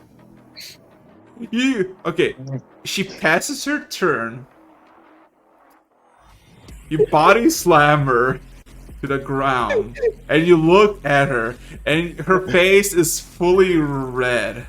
There's no more fear, but then she kind of looks at you with this awkwardness and immediately tries to look away. Of course, this works as a dating. This is ridiculous. I love it. She kind of bitterly says, "What kind of fighting is this?" It's a sorcerer's fighting. It's foreplay. Whoa. And at this point, Julie whispers in your head, "Cowards." Coward, do it. Kiss her. Lean in. Do it. Oh my god, kiss her. You don't know her for more than 2 hours. Fucking. Okay, I'm gonna look. Just for the sake of it, I'm gonna do an insight check to see if it would be a terrible idea to go. It's a terrible idea to kiss her. We're gonna see how this. Oh my god. 5. I have no idea. You have no idea.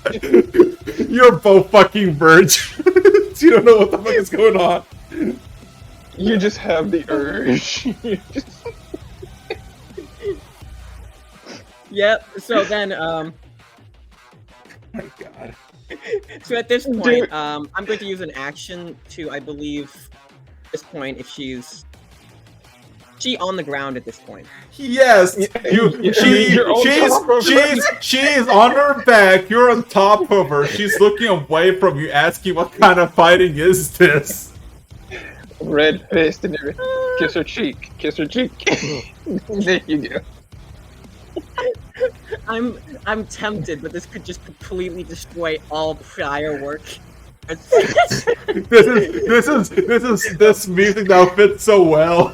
Terry's internal dialogue stressing out, and You're just hearing voices in you're hearing Julie, you're hearing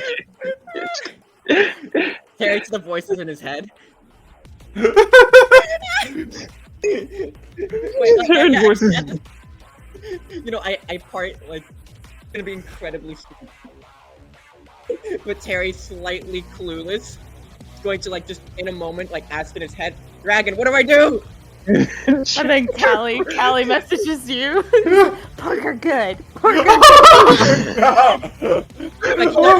Terry just forms a mental image of all of his party members. Julie saying, "Do it, coward," and Callie saying, "All good." Jen saying, I'm saying quiet. Oh my god.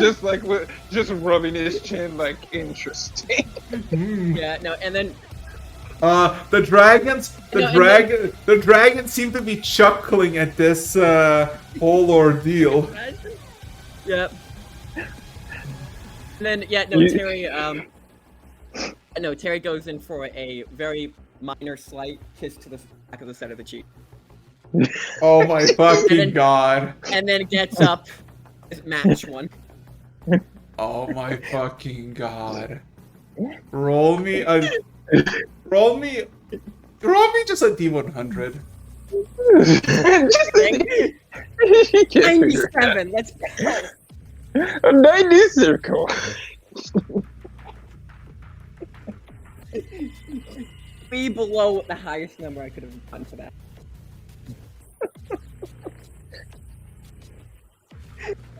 He's thinking. So you're gonna walk off her, right? I get off. Yeah. She immediately casts something and disappears in front of you. Just vanishes.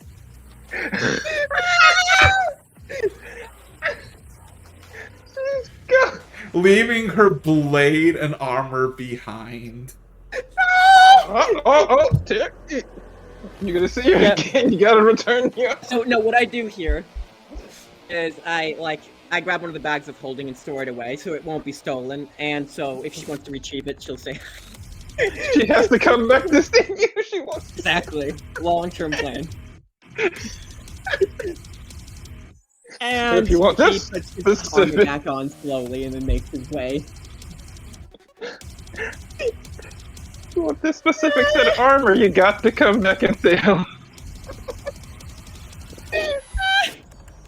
Wait, how expensive does his armor look? It looks very finely crafted steel armor with a bunch of engravings of the platinum seas. Looks custom made and quite expensive. And her blade is She will come back for this eventually. Oh yeah, no, custom made. Yeah, if it was just like, oh yeah, just anybody could get it. But custom, yeah, she's coming back.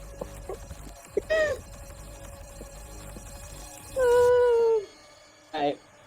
And then, yep, like I said, put back on my armor, store hers in a bag of holding for safekeeping until she comes back to it. And in the just in case, I'm just going to leave a note saying your armor in case you need it back, safekeeping so no one takes it. Just where the armor was left before you put it. So you're taking the armor with you, right? Yeah, the armor and her blade. Okay. It's So this whole thing. okay. Oh boy. Yeah. So let's go back to more calmer fields with the Warrum. Warrum! you suddenly feel like a sudden like hot wind blowing over. Literally, the rest of us just, carrying on. Yeah. Doing the normal stuff. Yeah. Yeah, you examine the diary of Shaltara and the book of the Shepherdess of Destiny, and you have this epiphany, just with your passive insight, just reading through and cross-referencing. This is the same person, but the diary seems to tell about this individual's daily life, about how she tended the fields, how basically detailing the animals she herds, how she feels like at home just wandering the plains and just like feeling like all the world for a moment just belongs to her as she tends to the animals and they're happy because of it. Then of course it tells of some sort of calamity of the sky spewing magma and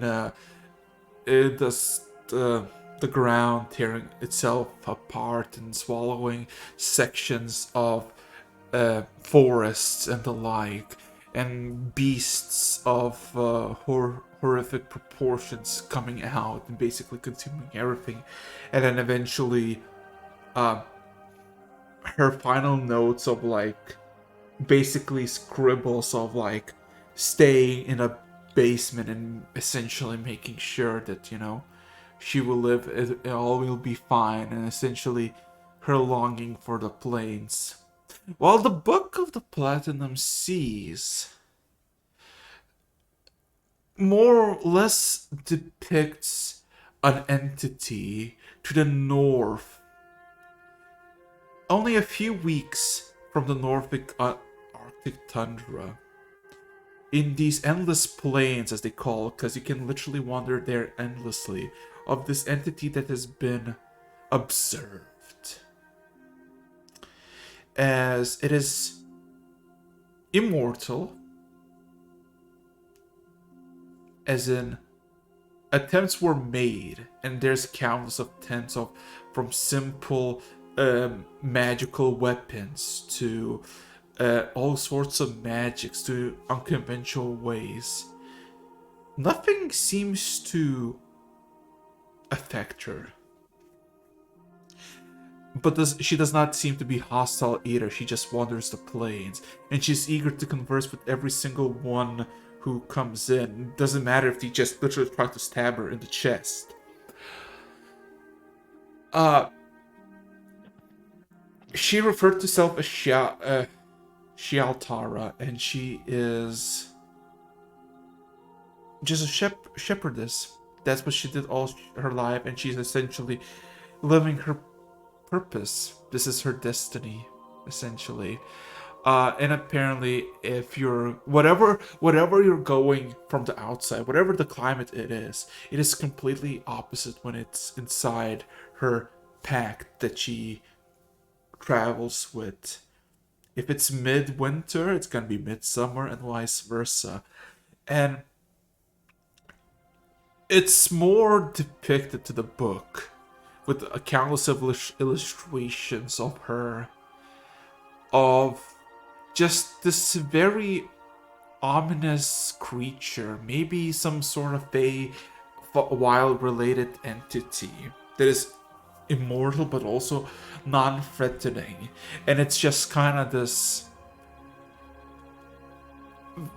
whole book is like more like a wrote down an observation of what it is. And the conclusion is that it's essentially just a shepherdess that is kind of fulfilling her destiny, but when questioning what her destiny is, what is her purpose, is basically saying this. So they all just assume that this is some sort of anomaly, that there is no threat to the world because of her just stay there for seemingly like 6 decades, as it seems to be recorded for the book. Yeah. Okay. In that case, I will return the book that I picked up to the shelves, and I will... I mean, this took me like, I don't know, an hour longer. I don't know. So I'll wander back in search of Julie and Callie, wherever they are. Where is Julie? Speaking of them, Ellie is currently sitting on Julie's lap. Oh no.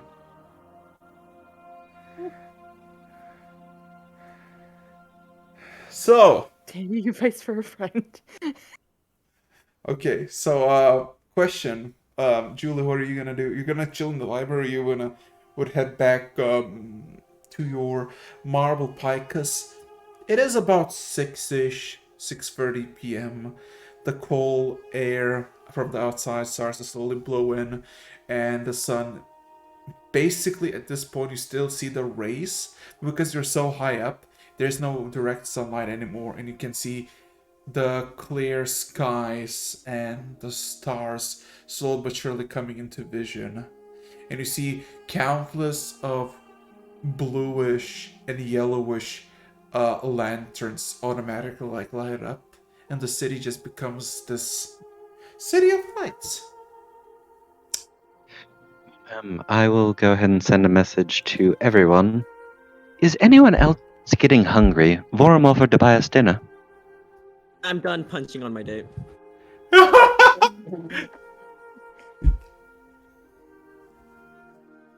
Are you gonna That's my only response. yeah. So what is everybody's response to Callie's Not Callie, Julie. To Julie. Oh. Yeah. Like what is no, I want to say, what is everybody's response except for Callie, because Callie's like literally in front of Julie. Yeah. I don't think Julie's gonna message Callie. Yeah, no. So yeah, Vorum, you I mean, I'm message her. I'll on just my be way back, so I'll be whispering back right in here. like 4 minutes. Making my way through the library, back to them. yeah. So where are you gonna gather up?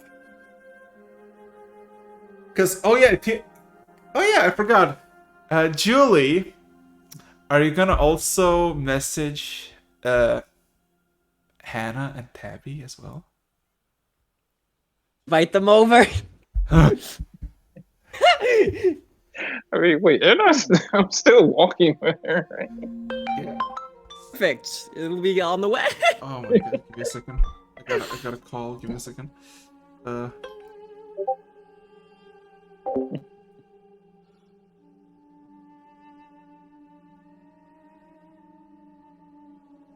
Expensive forms.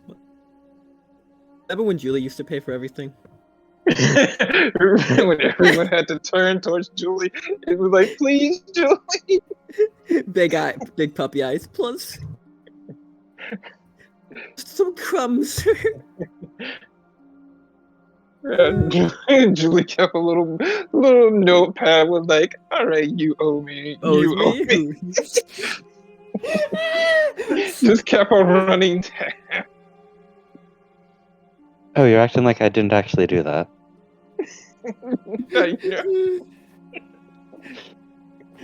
What is Terry indebted to you at the moment, or did saving your life kind of cover that? Yeah, I've actually taken your tab down a little bit after saving me a couple times. Like 25% for each life saved.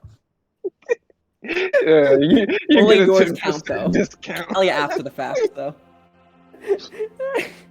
Although you do still owe us the money for the diamond I wasted trying to revive you. Ooh. Okay. Look, So okay. It's not like I need help coming back after dying. Until I do. Until you do. Go add it to your tab. I have a simple question then. Julie, you're gonna also ask Hannah and Tabby. I would definitely message Hannah to see if she wants to join us. I don't know if I caught Tabby's name. I mean, technically you know her by appearance, so technically you could send her. You still could reach out to this person. So, yeah, since we're all kind of a group now and there are our guides, I would definitely, since they guided us. Okay. Tabby, would you like to come to dinner with us? Yeah. So as you're walking again, and you're about like maybe 5 minutes back to the Marble Pike, you basically get the message, and all of a sudden you see Hannah turn around, half like covered in strawberries, and Right. promise saying, "I would love to." I just gotta look and smile and like kind of wipe the crumbs around, and it's like it looks like your job's not over yet. She looks very pleased and excited. And of course, you'll get a response from Hannah of yes. From Tab, you hear nothing.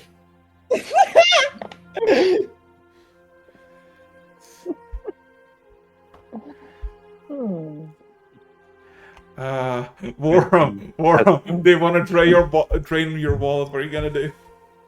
No, I didn't message Forum at all. I'm gonna walk up to Forum and be like, Yeah, I Oh, imagine I just kind of okay. return.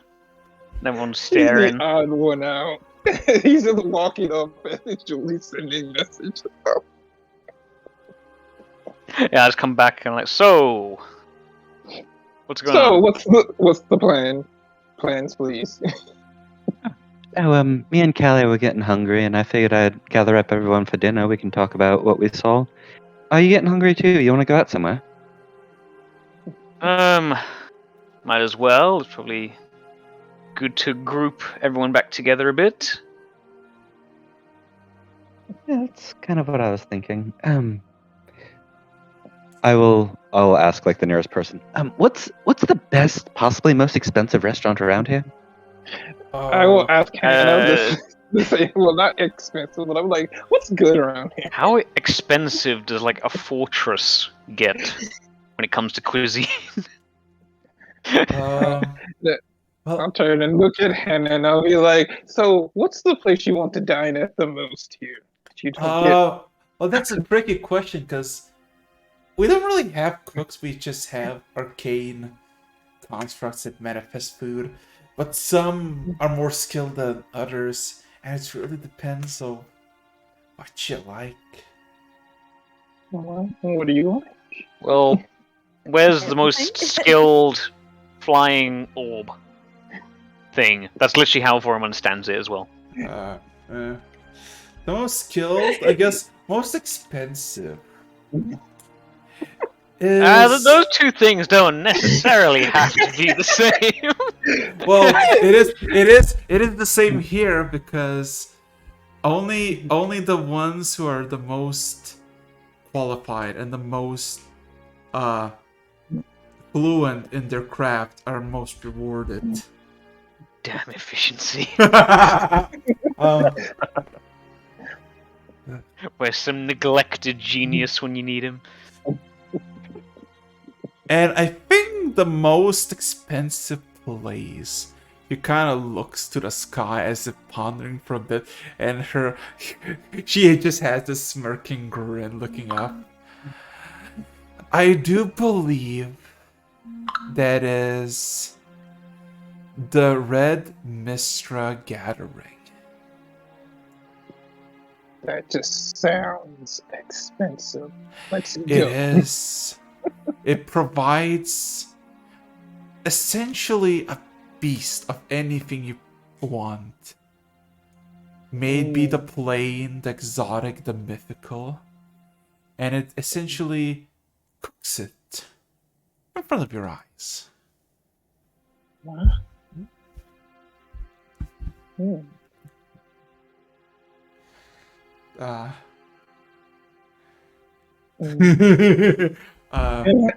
Have you dined there before? You just know No, about it's very expensive. it. Whoa! It's very expensive. A single How meal expensive. for a group of us. As she kind of looks at all of you, and she looks a bit around, and then kind of looks around. For all of us, I would say a simple meal, maybe 2,000 gold pieces. It's very expensive, but it's well renowned across the world. I say, Chippy. take her hand again. And I'm like, well, lead the way. Oh my god! Vorum's just kind of like, in his mind, just like, damn, that sounds expensive. Well, I guess we're splitting the tab. That's what you think. Yeah.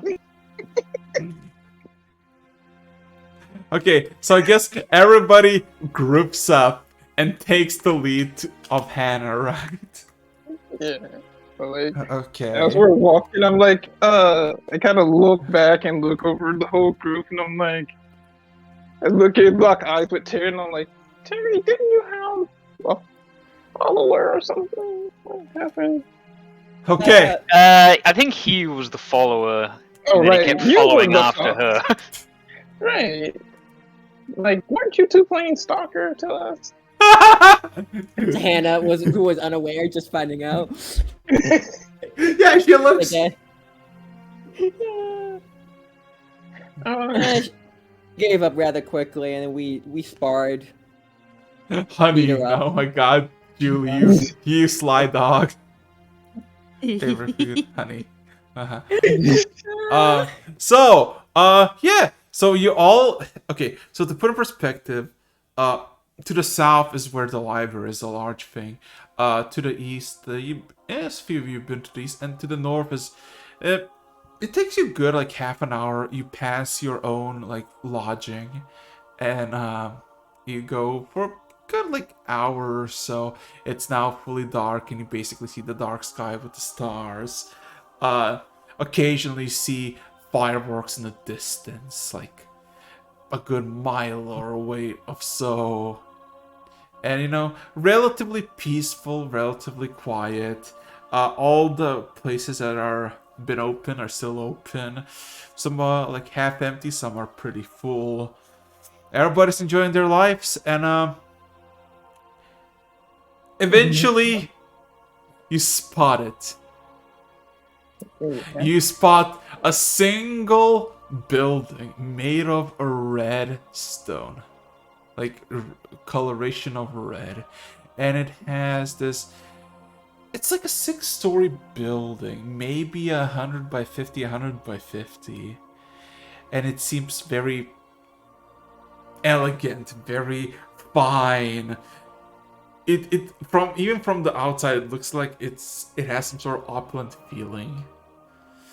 And there's a few people outside, and you see the main entrance has a singular guardian, same as you saw in the library, Julie, who's kind of guarding the way. And by the guardian, on his like hand, the one that is not holding a massive greatsword, is a gnome who's covered in what seems to be multiple scars of the same type of these like checkered ones, and he seems to be like has a handful of papers and he's scribbling them with the magic ink, and occasionally he just splatters the ink and just kind of drips and kind of glows bright orange and then just disintegrates. And as you have come closer, he like puckers his eyes towards you, and he kind of widens his gaze towards you, Julie. He kind of stands up on the hand of the construct and gives like a very low bow. If I'm not mistaken, you might be Julie the Silver, is that correct? Oh, that is quite correct. I am Julie de Silva. Well, I was about to ask what brings you to this place, but clearly you heard of our fine dinings in our humble abode. Welcome to Red Mistra Gathering.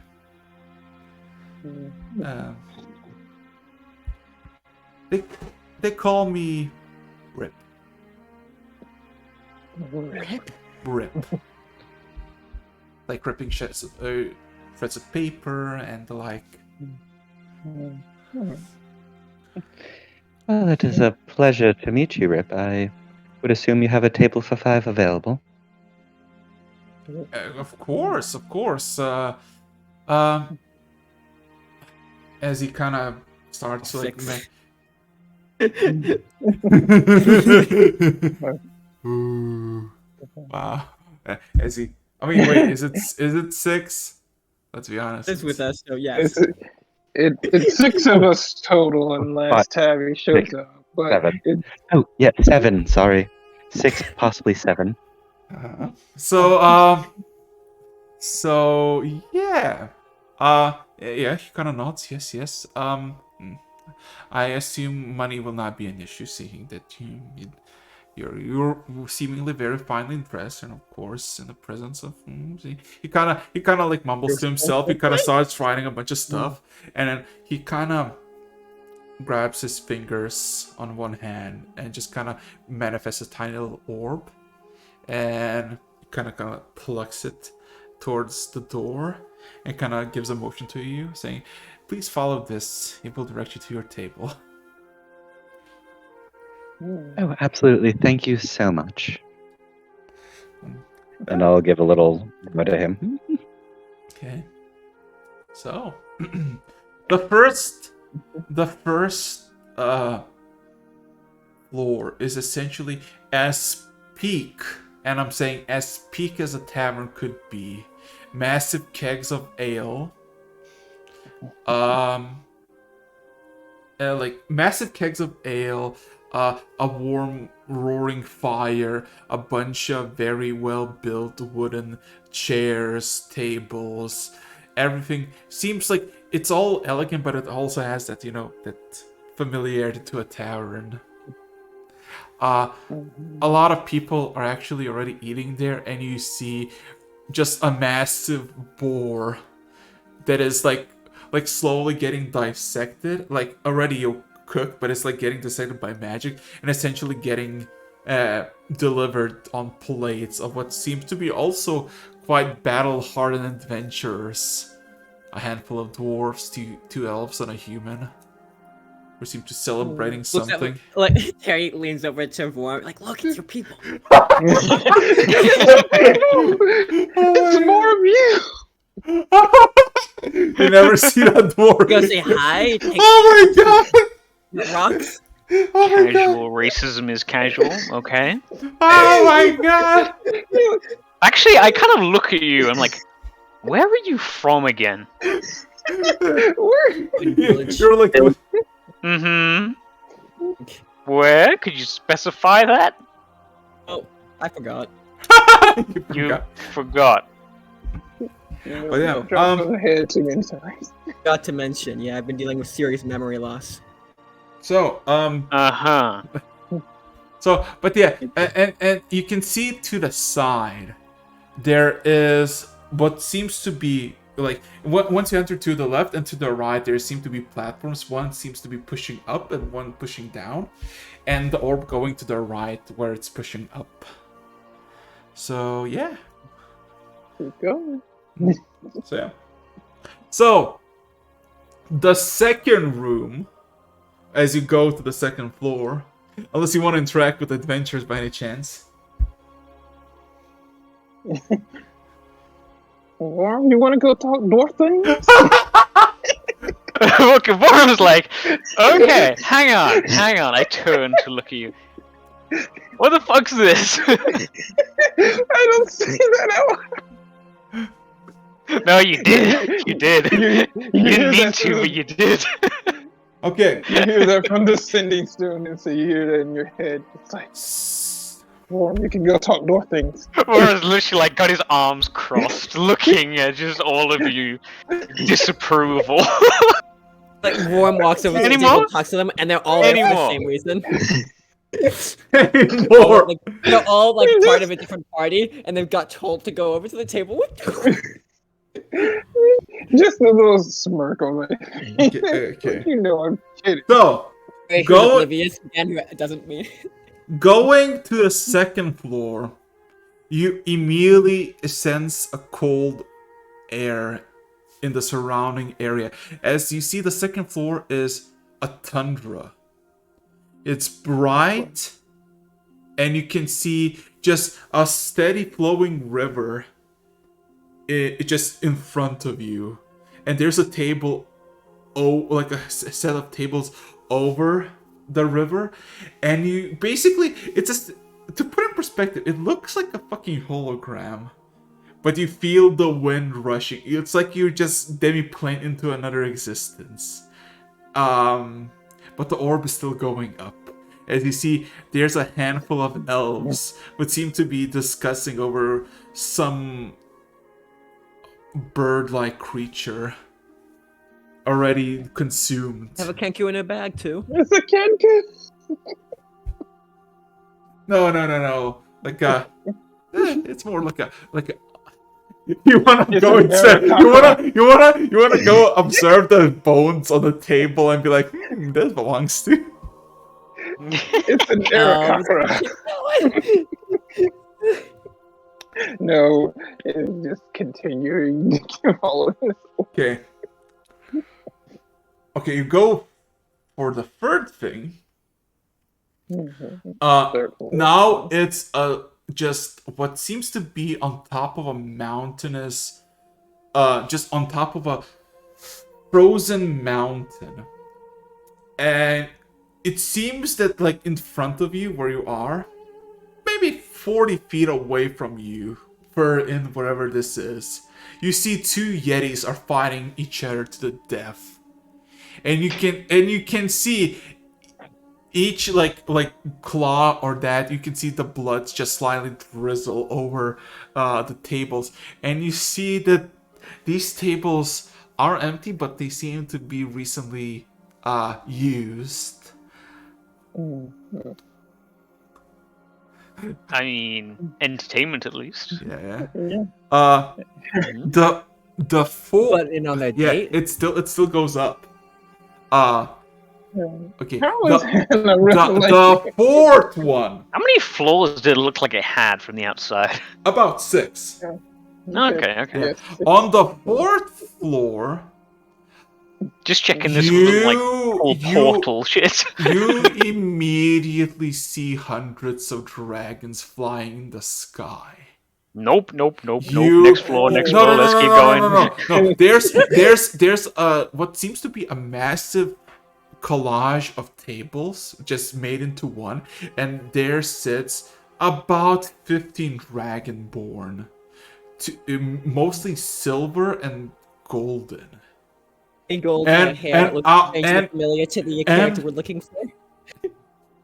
No, but Come on. going, just looking outside, like you see in the sky, hundreds of dragons flying, but in front of the table, maybe 20 feet, seems to be a handful of dragons conversing with the dragonborns.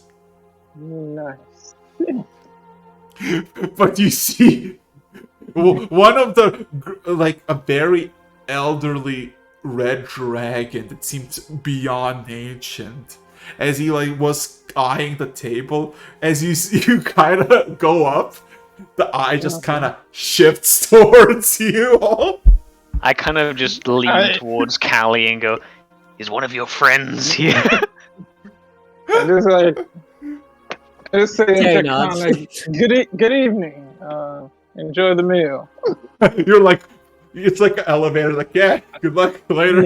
But Vorum's literally like smacking the button. He's like, "Nope, no, closed door, closed door, closed door." Sorry, wrong Don't floor. want to die of sulfur anyway. It's like, don't In mind ancient us. Draconic, I will say, pleasure to meet you as we go. It's a pleasure. Flexing Enjoy your language. meal.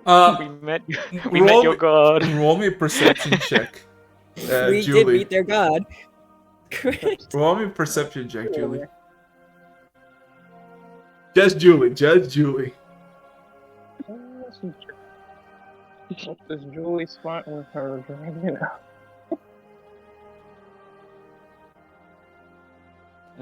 Perception. I just want to make sure I get this right. Yes, because Julie has a gift. So let's see. Oh my fucking god. Yeah. Okay. You heard it takes like good 15 seconds to go from one room to another, right? Going up. And you kind of casually chill and wait. And like the dragons spot you, and some of the dragonborns kind of turn around a bit to look at you, but they don't like do anything. And there's like a low grumble from the red dragon, almost like he's like trying to clear a throat, and it's just like echoing vibration. For all of you, just that's what it sounds. Julie, the grumble changes into a solid voice in your mind, and the red dragon says to you, "I greet you, Silver Star." Damn. Julie, the only one that gets recognition. Ever popular one. Everybody. I will knows you. smile and give him a curtsy. We can talk later if you need. As we keep going. And now, 5th floor, you basically see massive plains. Like the sun is setting just right. Massive plains for dozens of miles as far as the eye can see. Occasionally a few trees in the foreground, but it's mostly plains, what seems to be in the late spring or early summer. And there's just a nice collage of these stone chairs, stone table, but all of it is covered in furs and everything is nice. And this whole place is empty, as there's 7 chairs in a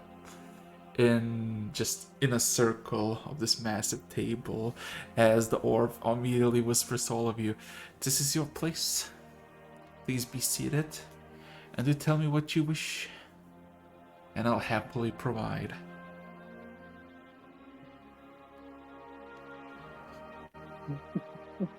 So how's everybody gonna be seated? 7 seats, let's go. Pulling out a chair for Hannah, being gentlemanly. Uh-huh. I will take the head of the table, and I'll have Callie to my right. Uh-huh. Or just take the chair that is next to the one that's left empty. Okay. Right. Nice. I position myself somewhere in the middle. Sitting Somewhere. So yeah, what are you gonna ask of the orb that is floating above you? He's in the. Menu? This. You ask anything you wish. What is the house specialty? What is the specialty? Well, every year something new and exciting comes around. For It's that this huge scoop of year's isn't it? exotic, I would say he kind of ponders for a bit. It is a relatively expensive dish. It is. Oh, money's no object. Don't worry. Money is not an issue. Oh, is that so? 100,000 gold, please. Okay. Well, if you wish for the truly exotic and the most delicious meal you probably have in this, as long as you might have lifetime, I suggest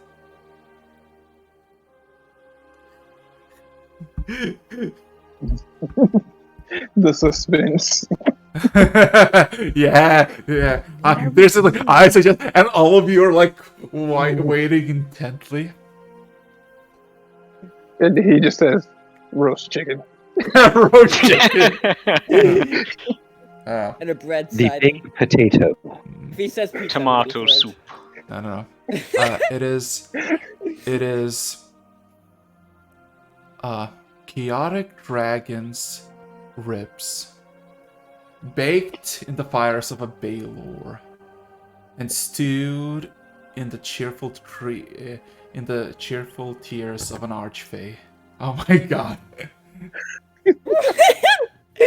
I'm waiting for Julie to become a cannibal once more for a That's different species. that would be 82,000 gold pieces. And, is that just one serving, or is that enough to serve the whole table? For everyone, one serving for everyone. It's You have a vegetarian option? I just lean over. It's like Good. can I just want steak and bread? What? Homie! What are you gonna do? Wait, I'm gonna sending spell Tabby. And it's like, what do you want something to eat? Want me to get you something? No concept. I'm going to sending Tabby also, like, excuse me, miss. Isn't it your job to be escorting us? Shouldn't you be here with us right now?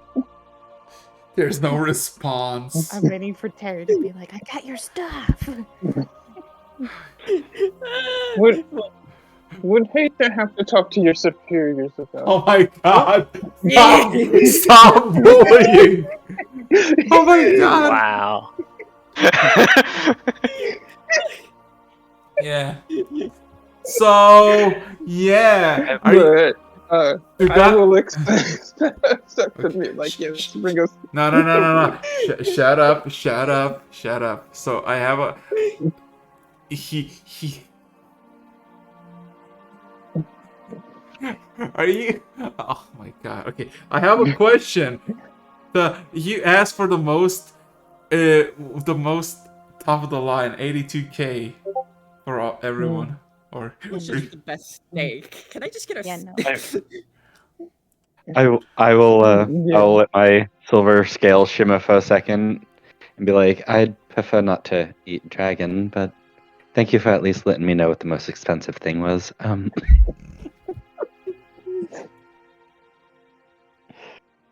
Okay. Yeah, like dragons haven't eaten each other. Okay.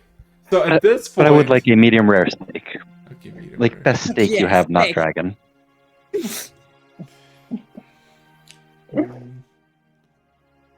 Well, in that case, how about an obsidian basilisk? That sounds delicious. That sounds good. Snake. What are your vegetarian options? Oh my god. Poor Callie. Bring Dragon your meat, best snake meat. fresh salad. They have to have Oh, something. yeah. decent. I mean, you can't get a whisper. Anything you desire, really. Oh, But it will man. be They bring out a plate of lemon wedges. It's just a plate of lettuce. Have some honey, Callie. just a You got cabbage. it. Any honey dish you want. Just one whole cabbage. Do you know where this cabbage came? Callie, you can have any It honey came dish from you want. Farmer I Bill. know, I'm not vegetarian, so I'm looking up vegetarian options. Okay. For Tofu, for- couscous. for 14,000 gold pieces, I am willing to surprise you. Probably read our Yeah. minds. We could let them pick, or at least their taste. Sure, surprise me. Just don't kill me. Had enough of that, Reese. I'm gonna turn and ask Hannah what she wants.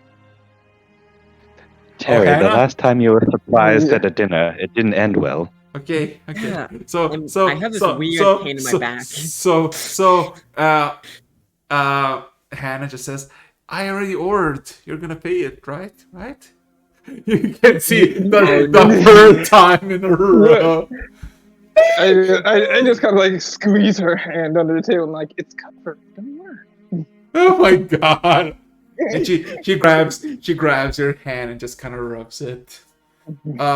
Also Terry, and for the rest, all of a sudden in the one vacant seat, sitting there, manifests Tabby. A lot more, not relaxed, in her plain clothes, still the same ones that you saw her last time, Terry. A little more composed. Looking away from me. Terry noise. Looking away from Terry, flushed face a bit. Okay. I see this with my eagle eyes, and I'm just looking, and Okay, so I okay, Gentleman moment. obsidian, steak for two of you, Warm, split calories. Oh my god. Okay. So what are the rest of you doing? yeah, I'll take the steak up. So Steak here. It's, Steak. Okay, 3 assuming- steaks. I'm assuming Tabby's taking the steak. Yeah. No, actually, no. Ooh. But Okay. she. Okay, so Warm, what are you gonna take? Everybody decided what's gonna take. God, because everybody. I'm gonna go with. If that is according to you, what are the answers to my question, Eric's? I mean, you want to spice it up specifically, or you want to just No. no, just gonna Are you go. gonna have like a No. rock meal Yeah. or So he's something? gonna order sausages with mashed potato and gravy. Yeah. That's what he's ordering. Chad. Where's the alcohol? Boy, No, you don't But- understand. You but- don't understand. He's got almost a sense of reverence about him when he orders this. Uh-huh. I'm So- gonna ask like your finest wine. That's it. Oh my god. You're wrong. That's all Ken's having is wine. Oh my god. I was Actually, gonna I say elven wine, but I think that's probably limited. Okay, so wait, Julie, are you gonna actually go for the dragon ribs? Oh no, I was saying Terry's girlfriend popped in, orders the dragon ribs. Stares at Julie. Okay. Does it count as cannibalism if Julie eats dragon? I don't know, Yes. maybe. Yeah. I'm gonna say yes. I'm gonna throw my You 2 act cents. like dragons haven't eaten dragons before. Okay, or something. so Make them not cannibals. okay. So, as orders got done for everyone, Mhm. with Flick the orb all of a sudden manifests into a hand, and then all of a sudden extends its hand towards each one of you, or I guess in front of you where the plate should be. And with each one, you all get manifested what you ordered. For Callie, I don't know what that is, but it's that on a golden tomato plaque. tart with Oh, it's a lemon tart. Fuck. cream. Yeah. Yeah, this is the name for it. Okay. Hold on. So here's the interesting thing. The tart smells of the Feywild grass. The fuck? Yeah. What is going on? Yeah. Again, Julie, Terry. Same with Hannah. You all get this very nice, like, steak. Like a good, almost like a foot long steak that is obsidian and it's reflective. It looks like you're looking, like you can see your own reflection in it. By its side, there's a few what seem to be kelp of orange coloration, and it has these fire sprites dancing around them. Additionally, there's this white sauce, and you see there's something swimming in it.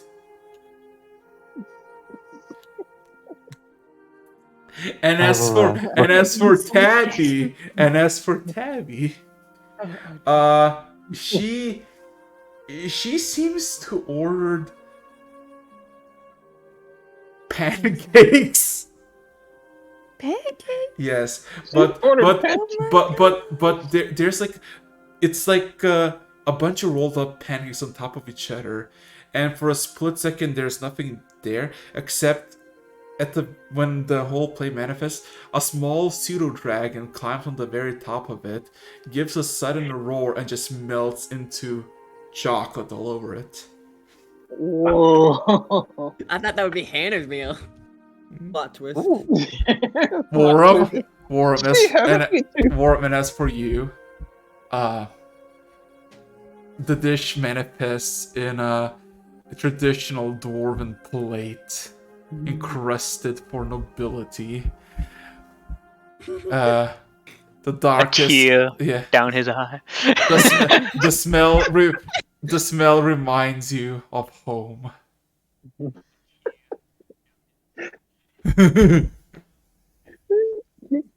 we see Worm actually take a moment. Yeah, it's like the gravy is everything looks perfect. Everything looks just right, and it smells like. Vorum probably hasn't actually had like dwarven cooking for genuinely hundreds of years. It's actually so fucking sad. He actually starts to cry a little. Yeah, Just to wipe his eyes. he's And while these guys are having emotional trauma with their food, Terry's just gonna start eating. yeah, Then the only one person. and I tell you what, the food is amazing, and I would like everybody to roll me a d10,000. Oh no. Oh yes. No. I was gonna say after like you said about the Feywild grass, I'm like, okay, that's suspicious. I would have insight checked that.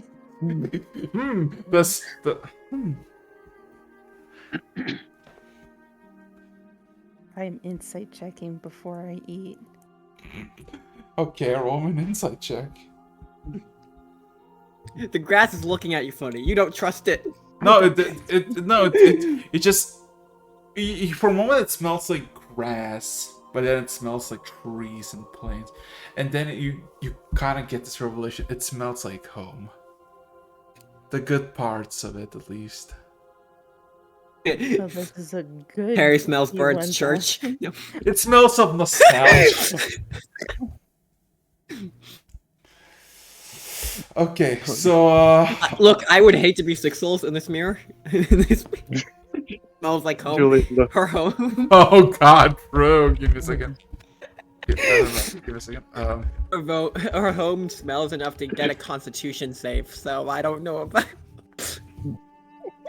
Julie looks down at her own reflection in her steak, tucks her hair behind her ear, and just starts eating. Has to check herself before she starts. Best looking food. Dang, highest tool. What? Yeah. Where's that? What you see It is. as you're having this excellent meal, right? Nothing can go wrong until nothing goes wrong.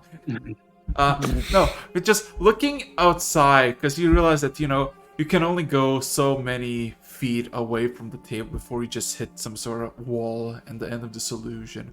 While the wind from the outside blows and it's very nice. You suddenly see what seems to be from the west. What seems to be like almost like a shining star that is going quite low and just going towards the east. It kind of goes by you.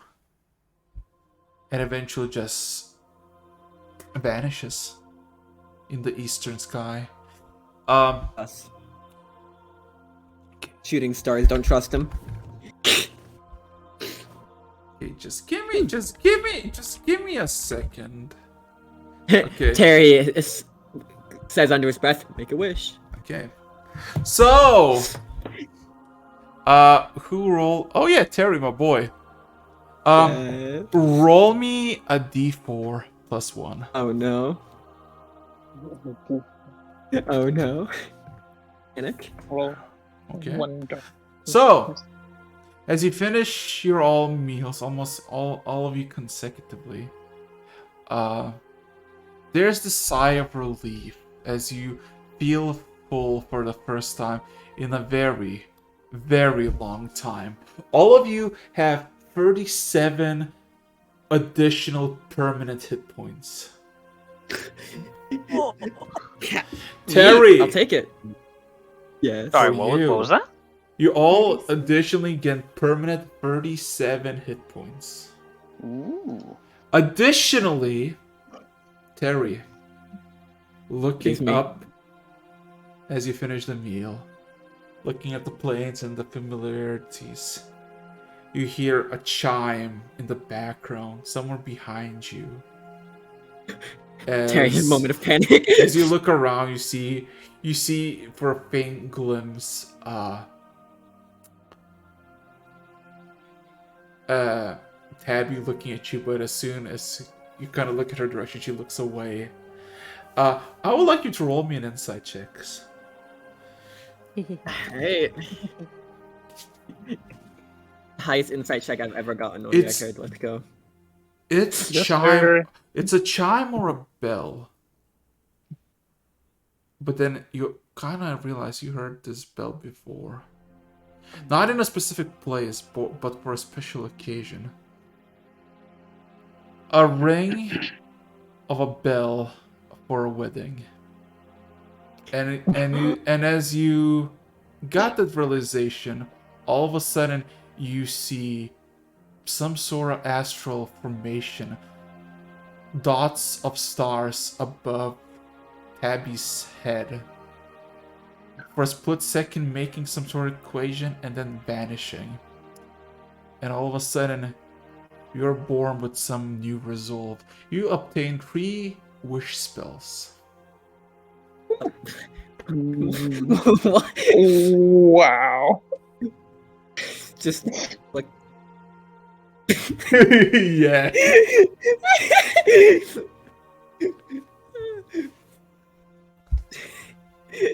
Well then. Ah. Ah. Just wish we all live happily ever after right now. Come on. You do can it. just see like Do Terry it. just looking off in the distance, confused. Terry just like absentmindedly, I wish she'd look at me.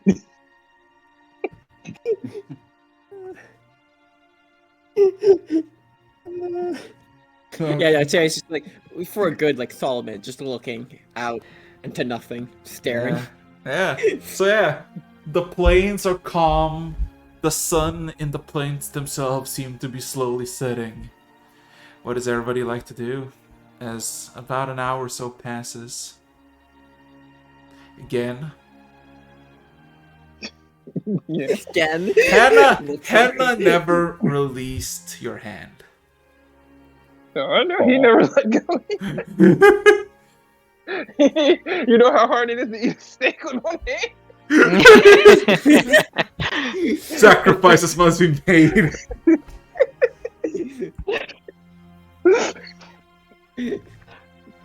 But yeah. Yeah. If the meal is starting to wind down and the bill is about to come out, I'll turn to Kelly. I have to go to the bathroom. Would you like to come? Indeed. The move was made. Again looks over at Hannah. So, can we take a stroll to end this night? She kind of nods excitedly. And gets up and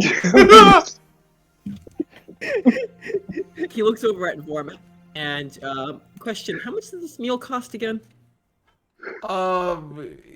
You hear in your voice, this meal is gonna cost, like, for everyone, in total, 41,000 gold pieces. I put down 20,000 to next to Vorm. The bag, like. I kind of Yeah, like, I kind of look at that and look at you and go, that's a lot. How much did you eat? Yeah, I will split the bill. Yeah. Well, you. I look over at You kind of say that, and he's just like, well, obviously. Yeah, as he says that, he's getting up, and then Yeah. As soon as you get up, you can see the head, like you see the motion. snaps towards you. Not snaps. She's trying to be as subtle as she can. Right, that But- slow turning. But salty is not her strong suit. So yeah. It's like when so, someone like, tries close to the door, close. or- It's like when someone tries to close a creaking door. You try to close it quietly, and it just creaks louder. Oh my god. You can So, just feel it. is everybody bailing on the Vorum? Is that what I'm Is hearing? Vorm literally just being fucking left Yes. here? Vorm is being left here. He's literally gonna, okay, everyone leaves. And Vorm's just Yeah. left sitting there with the Yeah, like, pile of gold in front of him, and he Yeah. just looks at it. He kind of just looks up, looks to the empty table. You fucking... Okay. As you yeah, no. as you walk out, all of you, and you basically go away, and you, Vorum, are left with the money and the dreadful one thing, and all of a sudden you see just the sudden upshutting, like the currents of thing, just you're kind of trapped in this place now. You don't pay the tab, they just fucking send you to a different plane of existence. They just make you stuck until you pay. Well, I mean, how much was the rest of it? He put 20,000. The rest, the hand responds. I mean, if I want to ever fucking leave, I guess. Oh, no. The hand responds. The remaining fee is 21,000, but it has already been paid by error, and it all of a sudden the hand disintegrates on the table and just vanishes. And roll look to the left, roll look it to the right. to your left, from the outside, you see a well-dressed human in red pristine robes and this dark overcoat, blonde short hair, a nice tuft of facial hair, and has this insidious grin as he walks towards you and kind of looks at you just sitting by the table, and kind of points at one of the random seats and says, "Is this seat taken? May I join you for this lovely eve?" I kind of pause for a second, kind of processing, and they go, "Of course, although it might cost 1,000 gold, from what I can tell." Oh no, I already paid it. These petty machines. Oh, then of course. At this point, he's just kind of like smiling, polite internally. He's just like, "I fucking hope rat seat Julie's ears off." Because he knows who's to blame. So, your name is Worm, is that it? He kind of looks at you with a glint in his eyes. I just kind of. I nod. Hmm. I heard about you. I heard about Good all things, of I'm you. sure. He kind of looks around. This place is in the same world as you are, but a few months back, before you were all dragged into that cursed prison. Before. Mm-hmm. Just checking I heard you right there. Yes, you were basically taken away somewhere around March, and this is somewhere about July, late June. He kind of looks at the sky with almost like nostalgic feeling for a bit and looks at you. Oh, where I'm my manners. He kind of unhoods himself and kind of extends his hand. My name is Zircon Reed. A pleasure. I kind of give him something of a nod in my chair. And then I kind of, obviously got a bit of a frown on my face now. And I kind of take him in, just glancing up and down, scanning him over. When, if what you're saying is true, exactly did we go back? This is Because I don't have any memory of myself being here, so I'm just trying to. Oh no! This is just a random place in the world. He kind of points towards what would seem to be north. There, a good 1,000 or so miles away, lies the prison where you eventually gonna be woken up, and then you're gonna make the whole journey around the world, as much as you saw, and eventually gonna come back. It's not exactly that I tried to track you down, but I saw an opportunity and you showed up. So might as well say hello and how you do.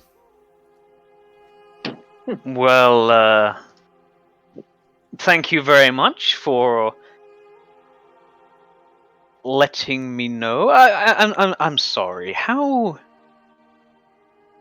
do you know this? Who are you exactly?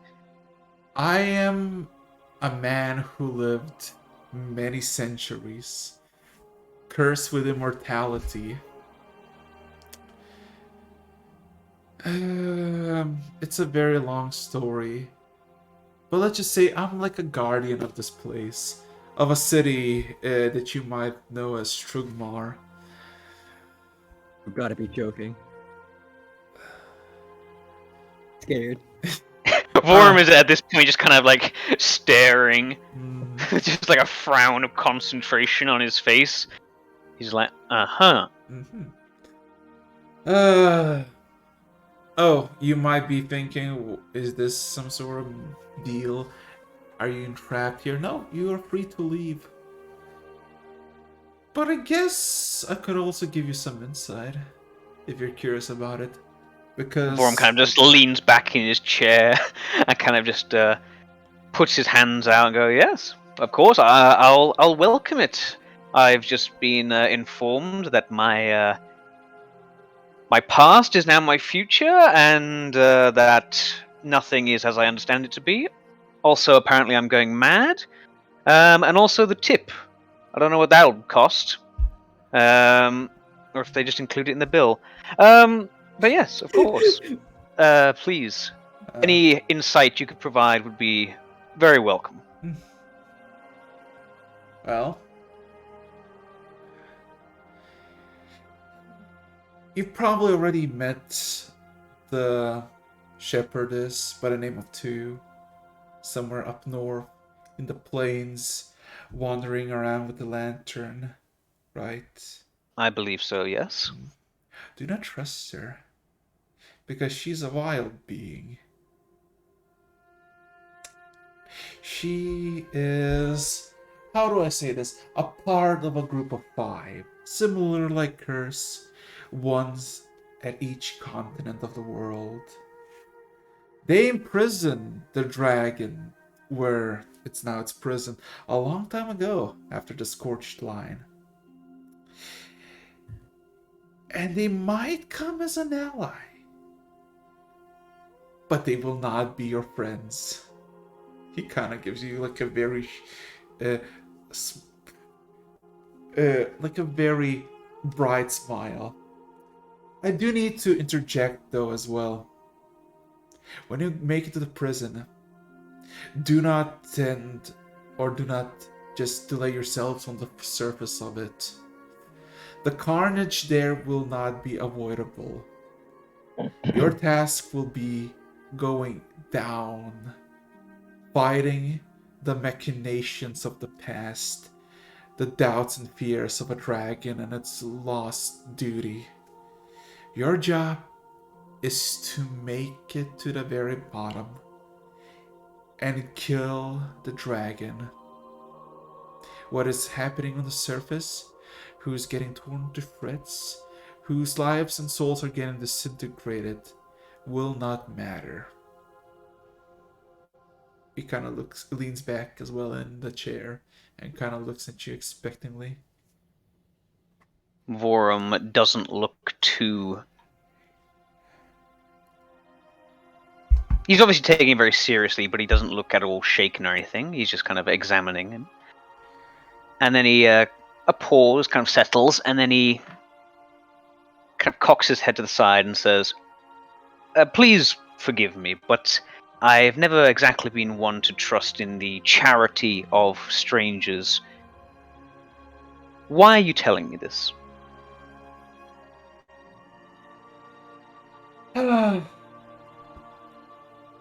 As you might know, this world, like many others, are a plaything of the gods.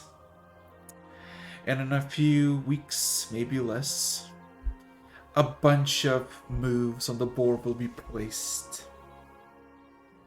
One that were meant to destroy you, but other one that will be made to protect you. While somebody moved their pawn onto destroying you, I moved my pawn on defending you. For a massive drake made of insidious dreadnought will rise from one of the swallowed islands of the archipelago, seeking to destroy everything, while I will bring back my old master to the mortal world,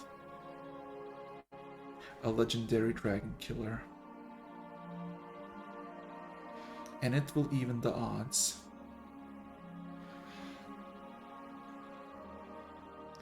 For the end, I do not fight for any gods, for I have forsaken them centuries ago. I fight for the mortals, for the people who stay in this world. And most likely, so do you.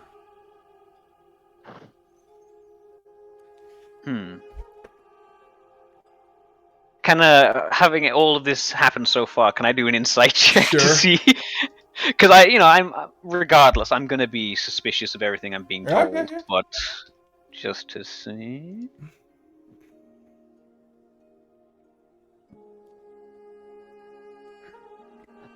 Oof. So that is 24. Yeah. So, he seems to be trustworthy. He seems to be telling he seems to be telling everything truthfully, but he also seems like he's trying to skim on some details. Okay, no, that makes sense. It's also kind of gonna occur to Vorum. Is there anyone else in this room? No. There's not a single other person. Yeah, the whole place seems to be shut out. Like you're just Vorum is gonna just kind of look quite openly around, see that there's no one else here, and turn back and goes, "Again, I must apologize, but why did you reveal yourself now and only to me?" I mean, if you didn't dally, walked away sooner, finished your meal quicker, I would not made it. I was not exactly looking for you, but I do recognize you. I seen you victorious on top of Paranama, on top of its prison, celebrating victory, but also seen your head decimated, crushed beneath the hoops. Question is, what will it be? Will you succeed, or will you fail? Because nothing is truly set in stone yet, but slowly time is pushing, and you have but a few weeks to decide your fate.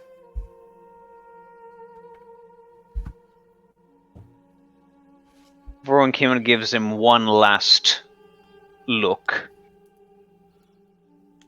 Kind of not distrust. Well, not hostility at all, but definitely a level of skepticism across his face.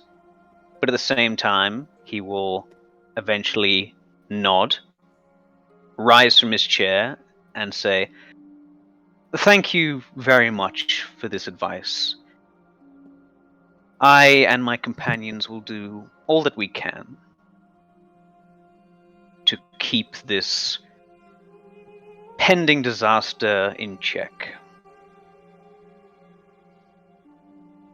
Kinda looks at you and nods.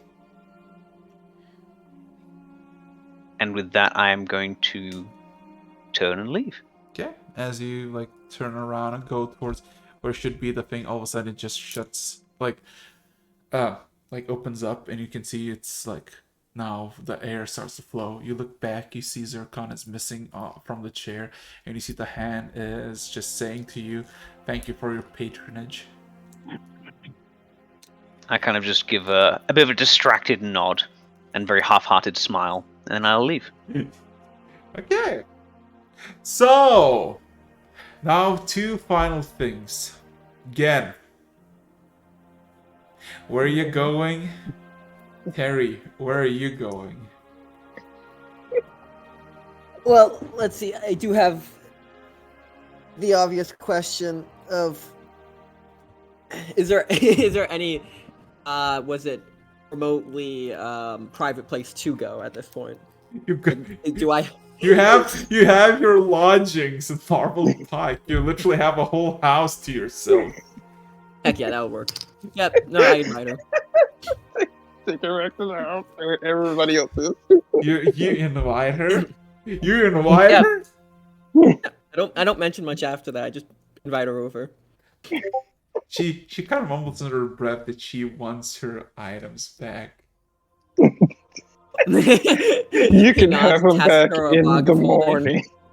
Oh fucking Whoa. god!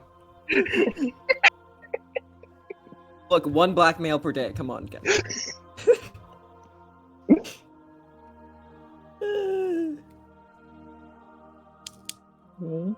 Okay. So, and for again, you're essentially gonna, Yeah, we're walking back to the place, sharing a chocolate muffin, you know. oh my god. Oh my fucking god. Muffins. Just, you know, just talking about whatever.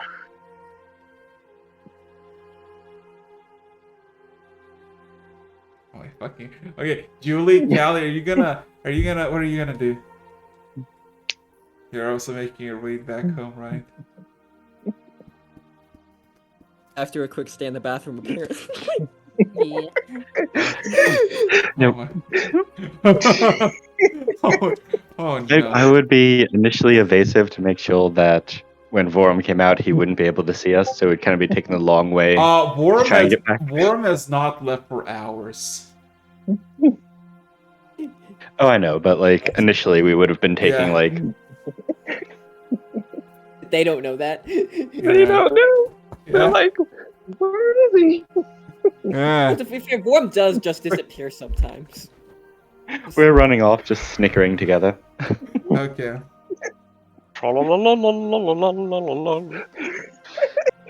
Like everyone just paired off and left Vorum. And this will probably be the last really wholesome time, quote unquote wholesome, we'll get. And Yeah.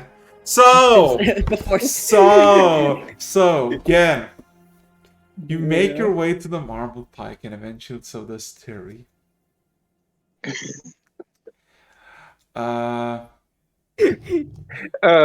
If we see, if I spot them beforehand, I kind of slow let them go. Stay out Okay. of sight of them. again with like a mile range of vision. I'm like, Okay. no. Again, there's a night and day difference from the first time you saw her today to now. Because now, before she was, kind of timid and scared, sheepishly looking. Now she's like all happy. Her cheeks are blushing red and very happy. He is looking at her. He's not let go of her hand the whole time. And he's like, oh, you want to come back for drinks? No, I gotta go. And she kind of lets go of your hand. But I'll see you tomorrow. And she kind of steps back a bit, gives you a bow, and walks back. Skips away. Yeah. As for Terry, Tabby follows you, head looking downwards, and makes your way to the marble pike. Does not say anything. What would you like to do? I kind of. Actually, I'm gonna do a basic insight check just to see how much of this I actually understand of her expression. Okay. I'm just gonna. She's waiting for something, an opportunity, but of what you have no clue. It stabs me in the back. She does not have a single weapon, but she does have I mean, maybe. I mean, who knows? So Maybe. what are you gonna Maybe she's do? good at hiding What are you things. gonna do? Because she goes to the marble pike and just says, "I wish to have my items back, please." Like, oh, he looks a bit surprised. Like, oh, I'm sorry, I forgot I did. I did. He pulls out the bag of holding with him in there and hands it over. He said, "You want to go inside and talk?" She grabs it, snatches out of your hand, and casts invisibility. And Oh, I'll be in there if you want to follow. Oh. Yeah. So Terry, yeah, she ran away. You just hear one footsteps comment running I will off. sneak off as like I do turn away and go into the. It's like, like your hair. Sneak your compliment. Yeah. So, where are you gonna rest? In my lodgings. Yeah, okay. No, I'm gonna go right here, sit on the ground, and sleep. No. You have okay. So you find a room, right? Like there's a handful of rooms, right? Because second floor is basically vacant because you kind of got the whole place for yourself. Yeah.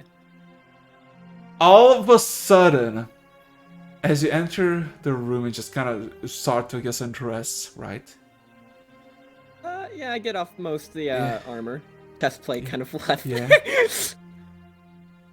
All of a sudden, you feel something against your throat.